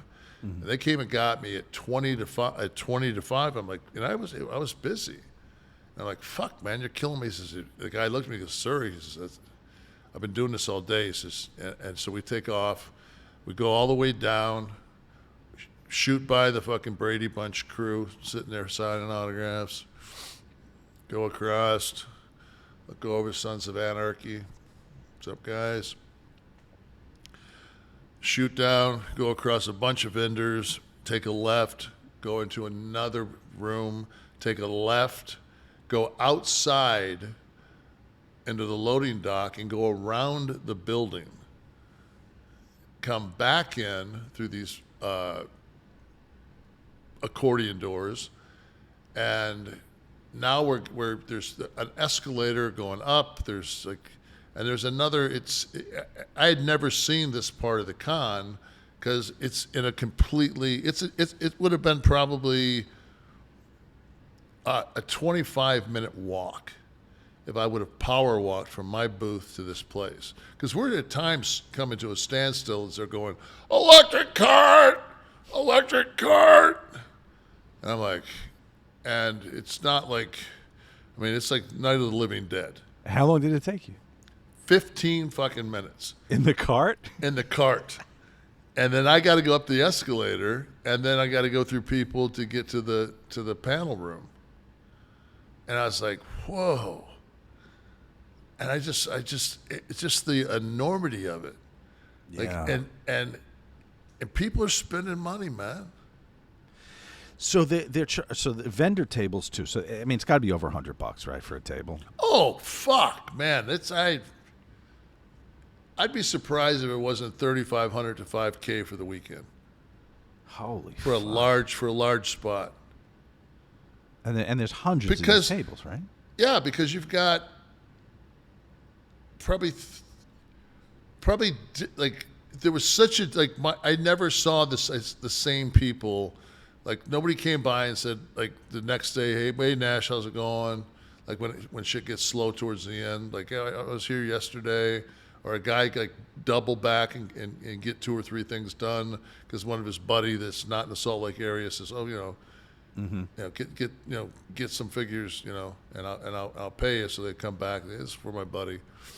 So, but there had to have been 300,000. I'm gonna say 220,000 different people that came in that place. Mm.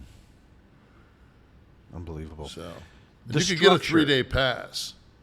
It was the Salt Lake, the Salt Palace convention. It's like the Great Salt Lake Palace Convention Center or something like that.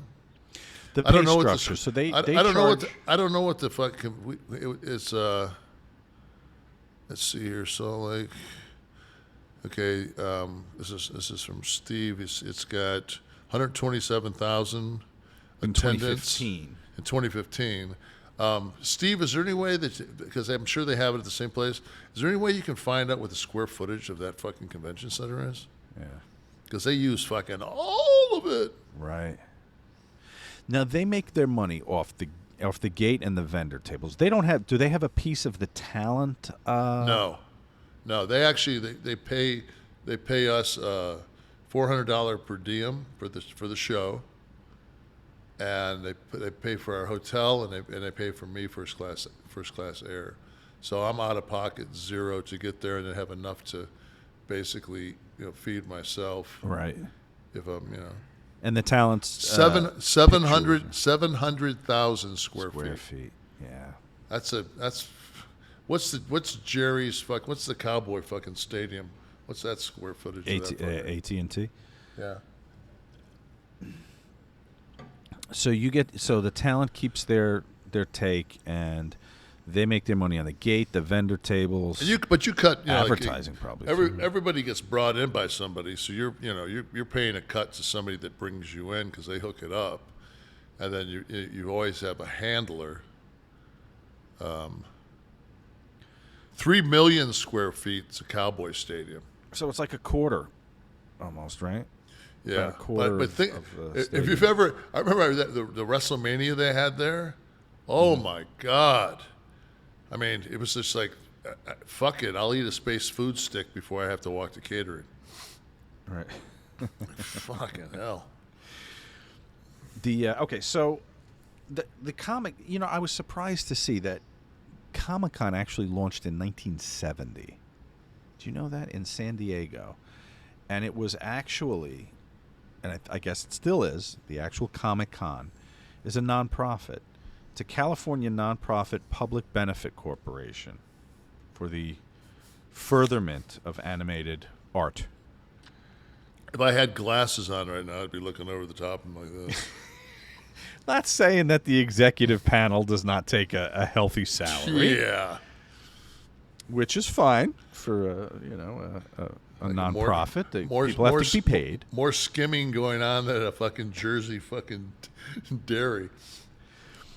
The organization of the actual venue. Now you talked about the cart shuttling you around. Right. So you're in like one spot. You have a table. Someone brings you in. You get a table. You're signing. You're doing pictures. You have like probably posters of yourself or whatever. Everybody has a banner that the Salt Lake, and I was so fucking pissed because somebody the belt. Yeah, somebody fucking put a picture of me from '97. Holding a world title belt or whatever the fuck I have, and they made it the AEW belt. Right. And then so somebody had to fucking, because it doesn't exist. I've never been in AEW, let alone the champion. And I just said, like, my tweet was like something like, fuck, even in Salt Lake City, there's fucking assholes. So someone photoshopped the AEW belt. And put it behind me. And I turned and I'm like, who's like?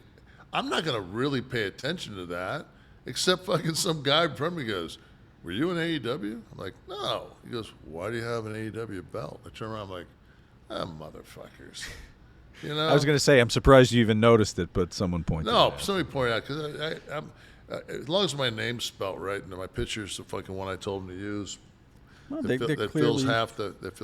Yeah, I guess they're fans. They sent me first class tickets, so I didn't have to tell them that. Who was the coolest celebrity hang? Like who'd you chill with? Florence Henderson? Fuck no. Todd Bridges? Is he even alive still? J.J. Walker? Is he alive still? Let me think, man. Real cool fucking cat, man. He was on the show Wings. He was also on Ballers, but he was the co-star of Wings. Stephen, what's his Thomas name? Hayden Church, No, the fucking Henry fucking Wings. Okay, I'm being an asshole. You do a good job. Yeah, well, Fucking, as we that's in search your- endlessly for the star of Wings, I got to do something to keep the people It's entertained. two guys. Stephen Weber. Yes, thank you. Thank you, Stephen. Thank you, Dominic. Dom, throw down. Oh yeah, Yeah. thanks, Dom. Yeah, Stephen Weber. He's a good guy. I spent more time talking to him because at times it gets fucking slow, and so my handler, who looks just like my sister-in-law, and smart as fuck, and just like this girl was like the best handler ever. Her name was Victoria. Now, what is their job? You're assuming everybody works Comic Cons and has handlers. They like when somebody comes up to your booth, like they say, I want to get this, and a photo with Mr. Nash. What would the price be? And she'll tell them what the price is. She collects the money. She makes the change. All I do is sit there like a monkey and sign my name and have small talk. And if they want a picture, they sit down next to me and we take a photo. And it's kind of chill, man, because you get a chance to hang out with your fans. Now, a good handler is what? Is moving the line fast or Just competent. Like, to me, the biggest thing is while you're accepting the money, is facing the bills. So you got the hundreds all going the same way, the 50s all going the same way, 20s, 10s, 5s. in descending order, right? You have the Right. biggest So in the that way she can grab the hundreds and 50s, make a quick count, and we'll have an idea where we are. Mm-hmm. If you've been there for an hour and you've got, say, $3,000 and that large of bills, like you're thinking like, wow, we're gonna have a great day. And a lot of times it is a great day. A lot of times, like, that's it. That was the rope.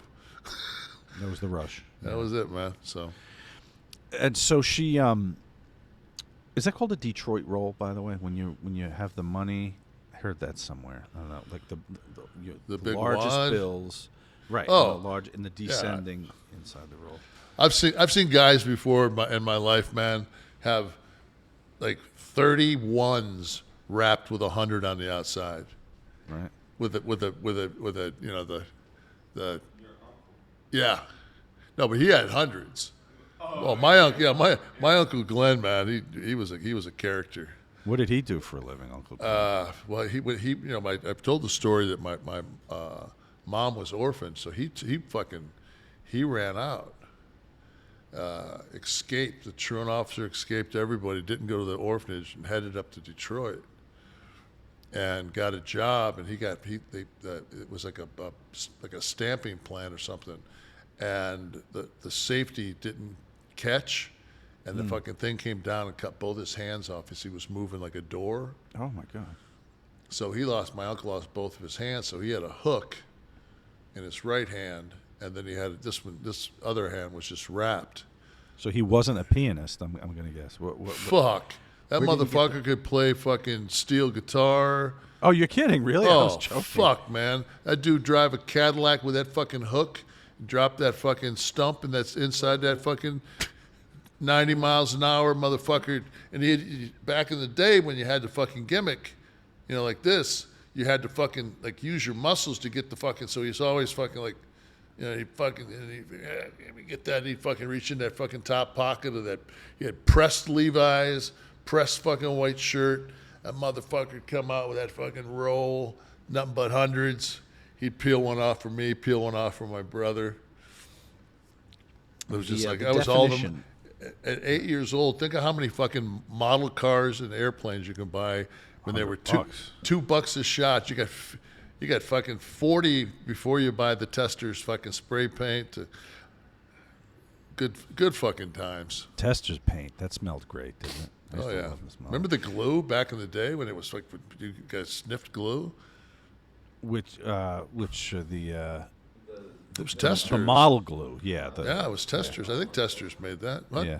Wasn't that Thick Elmer's? No, that was a special.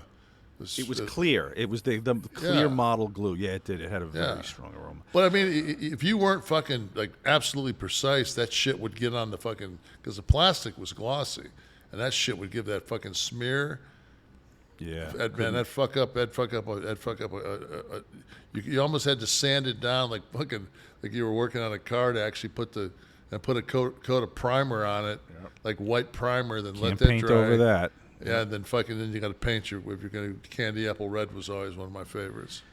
The official definition, by the way, of the Detroit roll is a stack of bills, usually with a very large one, like a $100 bill, wrapped around the outside of about $51 bills. Effectively gives other people the impression that you are filthy rich when, in fact, all you have is one Benjamin and a whole lot of Washingtons. The Detroit roll. Round. Not square, ironically enough, from Detroit. Of course. There he goes. He's got it. I rest my fucking. Took a moment. But I rest my fucking case. I'm not putting it over, but it still goes on. The fucking tweets, it still goes on. The snapshots. Yeah, of you know why? Little Because Caesars, it's like continues. the fucking guy that was sitting across from me the other night, and him and his wife have been down here like fucking a month. They fucking closed on a house. This is their first storm. They look like fucking Ned Beatty in Deliverance, sitting in that fucking table over there in their underwear, and like they're like, yeah, and I'm sure fucking the pizza to them from Detroit Square because they've been there fucking 6 months. They didn't grow up there. It's like, like I said, 2013 was the first time Little Caesars used the term Detroit pizza. So if that's what you no man, Detroit pizza, yeah, you're fucking number one. You're a jabron.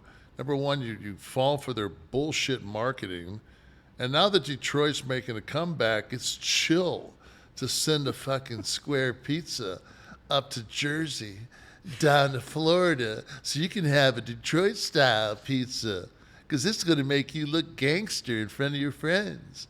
So everybody knows, man, there's only parts of Detroit that are safe. It's still real fucking wild, wild west of that motherfucker. When people come up to you and talk about the show, like at appearances, do they talk about the pizza thing still? No, I think people fucking know. Like, it's like the people that come up to you and they go, and they walk up to you and they go, hey, I thought it was really fucking funny. Like when you first came out and you said adjective. Yeah. What made you do that? It's a good Eric Clapton. That was actually Patrick from SpongeBob. I'm like, I don't know. It was my first day leaving the WWE, coming back to some place that nobody wanted us at. And I made a mistake. God forbid. I was too busy fucking making reference to Mein Kampf. It started with the pan. Yeah. See, my son just... No, Dom pulled it. Oh, Dom pulled it up. Thanks, Dom. Yeah. The first square was called the Pan, the Little Caesars had. Okay. Not Detroit, but the Pan. Right. So...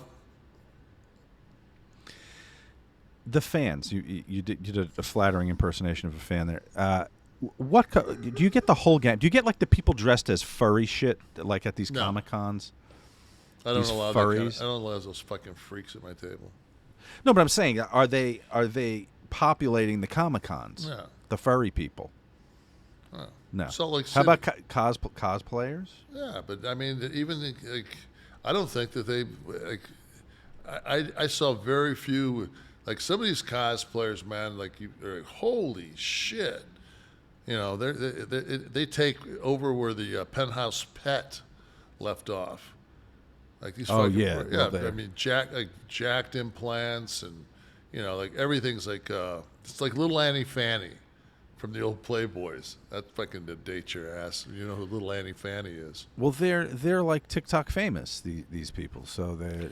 They have followings. I get, yeah. I mean, there was a girl in Vegas that was just, I mean, on a scale of 1 to 10, was about a 30.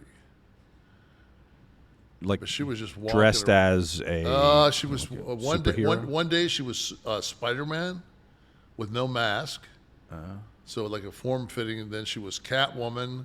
Then the last day she was Wonder Woman. And people would take pictures with her, but I didn't see any coin being taken her way. She makes it all on the internet. Yeah, but yeah, exactly. So she's got 3 million followers, and guys fucking beating their fucking meat to her. So is there like a headliner? Like, is there like one like major name that comes into I Comic think Con? that like cats from Sons of Anarchy. Charlie doesn't show up very often. Jax, he didn't show. I think he does maybe 2 a year. This was one, and then he did like a photo op one day. Each day he did they only came in Friday and Saturday, so they did a photo. He did a photo op by himself, and then him and Perlman did a photo op together. And what were they charging for a picture? Do you know? I'm not going to go into it. It's none of my business. I didn't ask.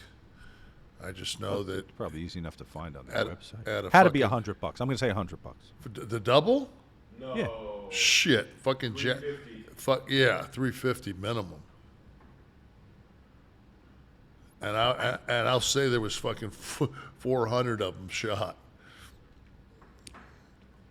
You got to spend your money on something, I guess. I guess you have a passion. Hey man, fucking I really like Perlman. He's a good fucking dude, man. Who wouldn't like that picture? Yeah, who wouldn't want to be in that picture? Well, I'm you know what? For $400, I'm okay. I don't know who I'd meet for $400 to be in a picture with. I don't know. Mick Jagger, maybe? I don't know. Something historical. A president, a former president, perhaps. I'd hang with Obama for a few minutes for a couple $100, probably. Get a picture taken, maybe. I would do that. I would. Yeah, my son and I are both in agreement with that. That doesn't go much beyond that. I don't think anyone on TV I would pay $400 to hang out with, for Christ's sake. No. Your fans that line up for you, are they wrestling fans, or is it like sci-fi comic fans who know you from wrestling? No, I think there's a lot of people that get in my line that know me from Magic Mike, know me from Super Shredder, have no concept of anything I've done wrestling wise. Right, that's what I was getting. Just like the girl that you made reference to earlier. You mean the Russian? Yeah, right. She didn't fucking say the wrestler. So on your table, so you have Magic Mike pictures too? Yeah, Super Shredder. Okay. John Wick. I don't have Dog yet, but I should probably get some. Yeah, and the ones that sell better wrestling is like a picture of you in the front, like you look now. And then over this shoulder is a picture of me with the WCW strap on my shoulder with blonde hair. And then on the other side, a picture of black-haired Diesel with the winged eagle. So you kind of get the whole wrestling gambit, like today, yesterday, tomorrow, forever, WWE. Woo! Do your fingers hurt from the Kliq gimmick? I can never, like I say, when I see somebody in an NWO shirt and they're a crew of people that rock and shit, and there's I know that you don't wear, that's what you're wearing to the con, is you're wearing an NWO shirt that whole fucking day. So you've made a commitment to come see me, to fucking walk through that fucking crowd, and to spend time and spend money to see me. That's so flattering. It's unbelievable. It's absolutely humbling. And you got about 85 cents from that shirt as well that they're wearing. Shit. 85 cents. Per shirt. Fuck, you got to be kidding me. They sell zillions of shirts, don't they? Yeah, I get fucking a way bigger cut than getting 20%, fucking dude. Oh, of the shirt. Okay. Yeah, I think fucking 85 cents. Oh, what do they sell a shirt for? No fucking 20, idea. 25, 30. Right. That's what our shirts are, I think. I don't know. Yeah. Show us keep showing us your Kliq This merch too. By the way, we will retweet where we can. I actually Yeah, I actually get 300% of all the shirts that WWE sells, 300% of all their shirts. and 2.7% of any fucking Detroit Square Pizza. Right. That's a Hogan deal. That's what they call that right there. But only in fucking only in obscure Tulsa locations. I think they carry them at the vintage toy At shop. the vintage toy shop. in fucking Tulsa. Okay, we so go. all How much right, are what's they? The, I can't. what's the list it's- price? Go ahead. It's too small. $20 With There you code, go. regular 27. Get some. Yeah. Next day, fucking sweet. Ooh, sweet. Ooh, da, da, da, da, da, da, da. $375. That's a real belt, obviously. That's a fucking replica. What do you think? They got 300 in it? So is it? It's just so anything with NWO on it. You're a participant yeah. in the profit share. Yes. Yes, sir. Okay. Very good. Good for you. Good agent. Barstool. Look at all that. Keep looking. Keep showing that sweet ass swag. Fuck yeah. I got the gimmick. I got the NWO on my keychain. I got that. The fucking onesie for the one you love. Can't start them off too soon. All right. If you, Imagine pulling your cock out of that fucking, out of those boxers. yeah. Huh? How about fucking that? Women all around the world lining up to get a little WCW cock. No doubt. NW. All right, Steve. Equal time. If you're doing this shit, get the fucking merch page Fuck up. you. Fuck you. Get the merch page up. Yeah, we're talking. This is all relevant to. Don't turn into fucking Eric Sims on me. Yeah, it's relevant, all right. Here's the merch Yeah, rolling on the bottom. that you're gonna push with the Yeah. diligence of the jackknife Yeah. on You your know how I feel about fucking. on your socials. Yeah. You have great designs. Yeah. Yeah. Hey, Dom, how's the fucking quality of that shirt you got Very, on? very amusing. The soft. You have a choice of a soft fabric. Very the Bella. What's it called there? Or the one that they first sent me that was. Well, you needed a fucking giraffe size. They had to giraffe make it out size. of burlap. Oh yeah, so it's like There when we in go. when in doubt, fucking send the fucking guy that's gonna push it, fucking a plastic bag. With, It was an error. You were supposed to get the one I got. All right, so we have the 11 soft line there, and you got the sweatshirts, the T-shirts. People ask all the time, where can I get them? Where can well, just say it. they're gonna have you should have a link on your YouTube now. Steve, is this happening? I missed it. What did he say? He said, "Fucking Dom said it was a little boxy." Well, look, then Dom, you should have got that form-fitting lady shirt right there, the 11 soft. You have the vintage football style 11 soft. The tumblers. Dude, I'm telling you, I told you when this fucking shit went down. Fucking don't expect me to fucking if I don't think it's fucking chill, I'm not gonna fucking. But you have the nice soft fabric now, right? You have the nice soft boy, fabric yeah. shirt, Yeah, I do now. right? And that's what fans can. Well, you go to a restaurant and fucking have a dish and have a pubic hair in it, and see the next time you go back. No pubic hairs in our shirts. No, I I'm do just enjoy saying. the mash. I do enjoy the mash takeoff. Yeah, because I know that one of the things that always sells is a green T-shirt. It's Army. It's mash. It's the 4077 deal. And then we throw it up against the NWO at $26 when the NWO's got everything cut down to 20. So that's a good marketing fucking ploy. We It's just 27. sold. It's a 27 outside of the sale. It's 27 outside the sale. And Dom looks great in it. Dom, bring yourself up. He's wearing the Nash shirt, and he looks great in it. Let's Where see is it. Let's see his feet. Dom's hot. Are those your real tits? You don't have implants, do you? No? Sit down, Abdullah. Fucking hot. All right, fans, reaching out always. We promise you access to... He's getting ass when this fucking airs. Kevin, white ash, baby. Long white ash.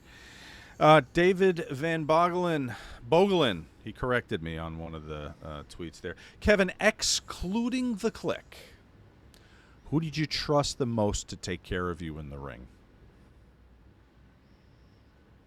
Oh, I mean, Brett always took care of me. Taker, Yoko. Fucking that whole crew was, I mean, we had some good workers, man. There was no one really. Who was careless in your era? Were you in the ring with Ahmed Johnson ever? You always hear that. That's an issue. No. He was. I mean, he was stiff. Bob Holly was worked stiff. I think he worked stiffer as he got older because it just, Bob could fucking go. Bob was just Bob. Like, if Bob would have fucking had the fucking the head shaved. And would have been would have been like an Attitude Era kind of character when he, instead of a race car driver. Yeah, that and was, checkered shit, he fucking was fighting. So I think that fucking when he finally got the hardcore matches and shit like that, fuck man, he knew fucking I can do this fucking I'm good. I mean, there's a reason why he was on Tough Enough teaching the guys. Yeah, he stiffed some fuckers, but. You know what? He's one of those old school fucking guys that if you don't respect it, I'll fucking teach you to respect it. Very good. Jackie Knife 313. Here's a question to Tristen. Good job, by the way, big guy. Who was your favorite? 313. Is that the area code in Detroit? The phone area code. Yeah. 313, baby. Jackie Knife 313. Detroit. Here's a question to Tristen. Good job, by the way, big guy. Who is your favorite wrestler besides any Kliq members growing up? T. Do you have any favorites from the modern day WWE roster? Bring up the camera here. Orange Cassidy. Bring up Tristan's camera. Who? All right, but what about from back in the day? And you can't pick any Kliq members. You can't. Is he pulled up? Are you on camera? No. No, I'm not. Oh, let me. Hold on. You have your. Okay, there you go. There he is. I would say probably Andre would be one of the tops. Okay. I really did like some of the stuff that he would do, just as like a big man. Yeah. But I'm actually a big Rey Mysterio fan. Yeah. When it comes to the high flying, sorry about my brutal hair, but yeah. That's all right, son. You've been in a hurricane for 6 days with half-ass power. If anyone can be wind blown, it's you. Fair enough. Yeah, let me take these fucking cans off and look at my fucking hair. What was the other guy? Not like Geraldo. Was it Geraldo that I used to think was funny? What era? He it would have been maybe like around 2005. He had like a Carlito.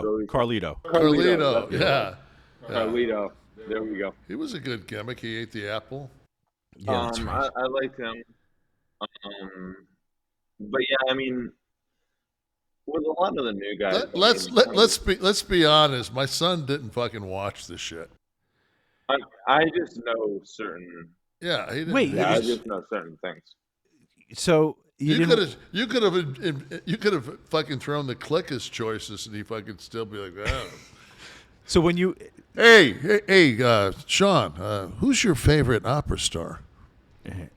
You can't say any of the three tenors. I was going to bring up the three tenors. Exactly, you just did that to him. And then on the plane, you referenced. We were talking about you were sitting next to somebody. This guy stunk like fucking the third tenor that nobody fucking knew. I'm sitting next to that piss stained motherfucker on my way to Paris. I think you said to me on the phone. You go, wasn't the Spanish guy? Wasn't Chef Boyardee? It was the third one. Exactly. All right. There Thank we you, go. Tristen. Yeah, of course. Joe Klemenchik says, when would you say you felt your best in your wrestling career? As a fan who watched from 95 to 2002 with regularity, I would say you never seemed more content than when you were walking to the ring to face Undertaker at WrestleMania 12. Did you have a personal peak? I mean, at that point, I knew that it was a semi-main event. I mean, a dual main event. Like, they didn't, once I fucking gave my notice, it wasn't pushed like a main event, but on the fucking WrestleMania t-shirts, it was Brett and Shawn on one side, me and Taker on the other. Right. So we got main event pay. And walking to the ring, knowing I was going to make at least maybe 250. And I was going to walk out of that ring, put Shawn over at In Your House Omaha, do the curtain call, which we didn't but have that garden shot. And then I was going to go off to the sunset and make that fucking Turner money. I mean, that's like walking into your hotel room, unmarried. Kim Kardashian's feet are in the No, when Pam Anderson just got done filming Bob Wire, and she's like, I can only stay for 72 hours.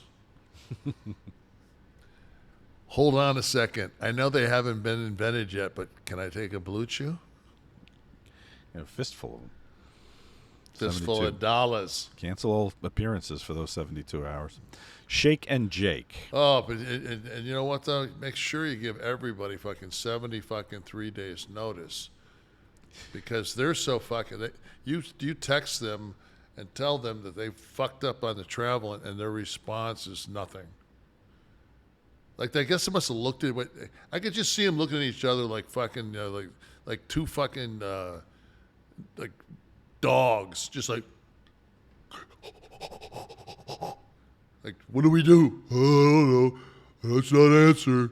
He thinks we're stupid. But you will not be asked back. Well, at next year's prices, I'm quite sure you won't be able to afford it. Shake and Jake. Hey, guys, love the show. Kev, I lost my dad last year to melanoma. Any tips on how to move forward, especially since you were a kid when yours passed? Thanks, Nope. big man. I tell you right now, man, it's like I did the math. I do the math every April 4th when my father passed. And like when it got to be 2018, that was when my dad had passed for 50 fucking years. And I was like, man, it's like when I just thought about it, it's like I got like fucking like almost an anxiety attack because I relived it and it was so fucking vivid. Fuck, I'm doing it right now. I got fucking but it's it's traumatic stress that fucking you should probably, obviously I should have went and saw somebody. Maybe I wouldn't have been such an angry motherfucker my entire life. How old was he when he passed? He was 36. When you hit 36, because my dad died at 42. I was 15 at the time. I mean, it was like when I hit 36, then yeah. I knew I was, I mean, to me, all of a sudden I heard fucking Kenny Loggins singing Danger Zone. Oh. Like I was over the expiration date. So it was going to be any fucking time. And then I came to the realization that I didn't smoke a carton of cigarettes every day. Yeah. But just that number and like being that. Well, it's just like if you're a musician, like once you make it past 27. 27, you'll be all right. Like if you make it to 28 and you get past that 27 club, it's huge. Yeah.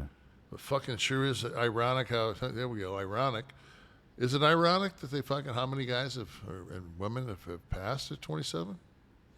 If there was a significance to the number 27, it would be irony. It just sucks. It is strange. It is noteworthy and a little mystical, maybe. But ironic. I would want to ask Jeremy Irons that question.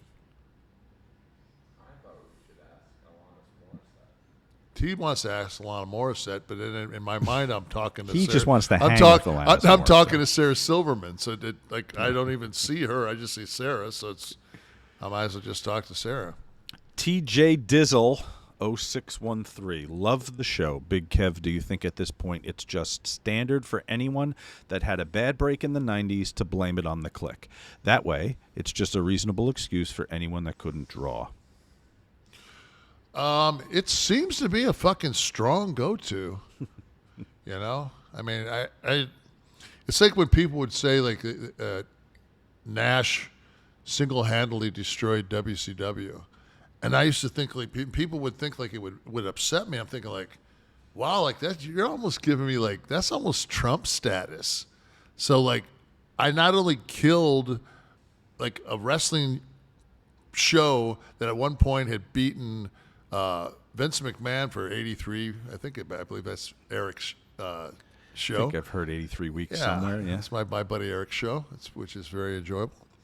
But I also forced them to sell the Braves, the Hawks, like everything that wasn't bolted down, Thrashers. I mean, it's a compliment to have that much of an effect. You get Ted Turner to sell the Braves. And you're like single-handedly did all these, and fucking, you just came up from the WWE. At that point it was F, now E, and fucking held down everyone there, destroyed people's lives on a daily fucking basis. Then you come up and implode fucking Ted Turner's life. I mean, I don't know about you were like a pipe bomb, bro. Hey, yeah. I was a pipe bomb before fucking it was bullshit. Speaking of your pipe, thank you for the urine analysis before the sample. We're going to get that run, and we're going to let you know if the infection has cleared.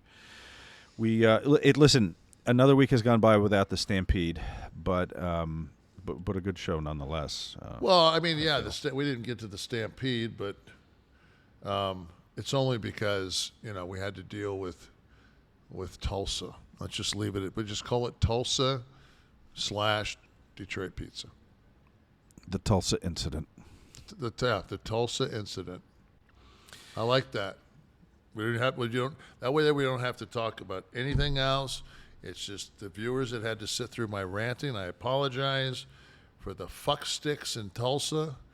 You motherfuckers that own that building, you'll never hear another word from my mouth about you. You won't have any real estate in my brain.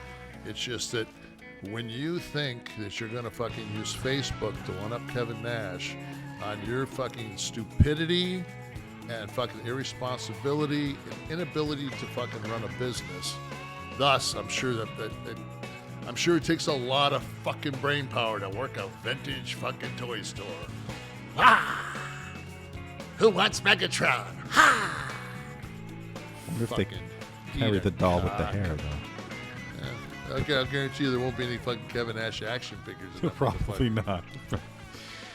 Guys, Kliq This is a production of Butch and Sundance Media, produced in association with Podcast Heat. Producer Steve Kaufman. Graphics by Dominic D'Angelo. Title, sequence, and audio edit by Wesley Burleson. Theme song by Dale Oliver. No relation. Technical research by Tristen Nash. A relation. Copyright 2022, Butch and Sundance Media. Kev, next week. Want to do another? Well, I'll do another one if you fucking don't tee off to my son on fucking something he doesn't do. Hey, hold on. Hey, Tristen, who's your favorite male model? I'm not talking about his fucking cock. Justin Bieber looked good in the Calvin Klein. Zoom into his feet. Justin Bieber looked good in the Calvin Kleins. Who would have thought the fan writing that question in would have thought, obviously, anyone who's got a pro wrestling famous world champion dad, I think it's safe to assume. Not when you didn't let the kid watch it because you didn't think it was appropriate till he was 8. Yeah, so what era? How old are you? How old is Tristen? 20? He's 26. 26. So, I mean, Attitude Era. My brother took my son to, we were in American West Arena, and there was a skit they were going to do where they fucking gimmicked the drywall, and the Giant was going to throw. It was like had beef with Scott and the Giant, and they were going to throw, like, Scott was going to cut me off with one of those great punches, and Giant was going to throw me through the wall. So I tell my brother, who's got my son, who's carrying my son's probably 3, maybe 4.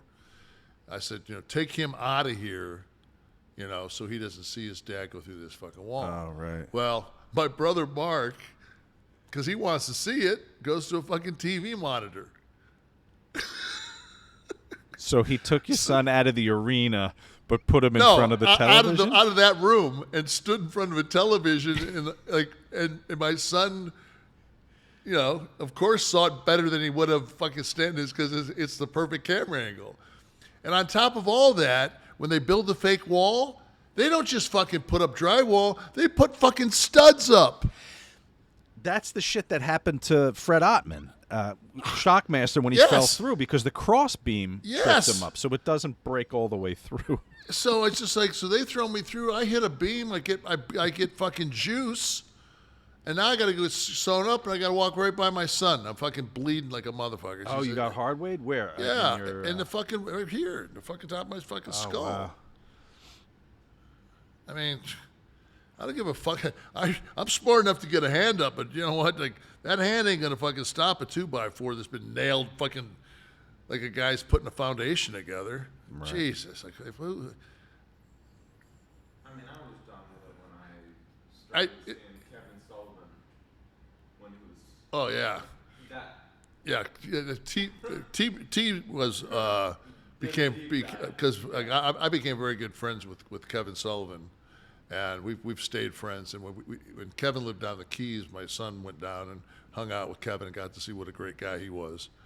And but he watched a bunch of Kevin's tapes on YouTube where he's got like a fucking spike and he's just hard weighing guys and he's just like, fuck, he's like, that's Kevin? And I'm like, yeah, man. Like, I'll never forget, we were at some fucking house show and I was working and we were working with Brad Armstrong, God rest his soul, great guy, was in the match, and Brad couldn't fucking see the ropes without his glasses on in the ring. And we got outside, and Sullivan threw him into an orchestra pit that was about 3 feet deep. Oh, my God. But Brad had no idea. Brad thought it was like, to him, it was 40 fucking feet deep. He came out of that motherfucker, man. He hit, and his legs kind of caught. He came out of that motherfucker, man. He was hot as, I mean, it was almost like I had to do a pull apart. Really? Yeah, it was fucking good old days. Yeah. Sullivan was great, man. Oh, fucking, he was fantastic. And the brilliance of that whole demonic thing was he never used the word devil, Satan, none of that. He could conjure all of that just by his actions, just by that mysterious talk, the Buddha gene, all that weird shit that he would pull out of his ass, just created this whole image for him. It was brilliant. And then you wonder why the NWO is so successful with him booking it. Like, he books the NWO. That's, heat to the point where the fucking babyfaces want to hang themselves. Right. Simmer, that was his line. Gotta let it simmer. It's not done yet. Let it simmer. He was fucking. It was amazing. He still is. He's got. I mean, he's fucking. He's still brilliant. Yeah, I haven't seen him in a little while. I gotta see him. I haven't either. I've missed him a couple of times. All right, let's wrap this up, or I'm gonna have to fucking hit the fucking bottle again. Toss that out over out the window there and empty it out. So we're doing another one next week. Yes. It's yes. Okay? Hurry up! I gotta piss.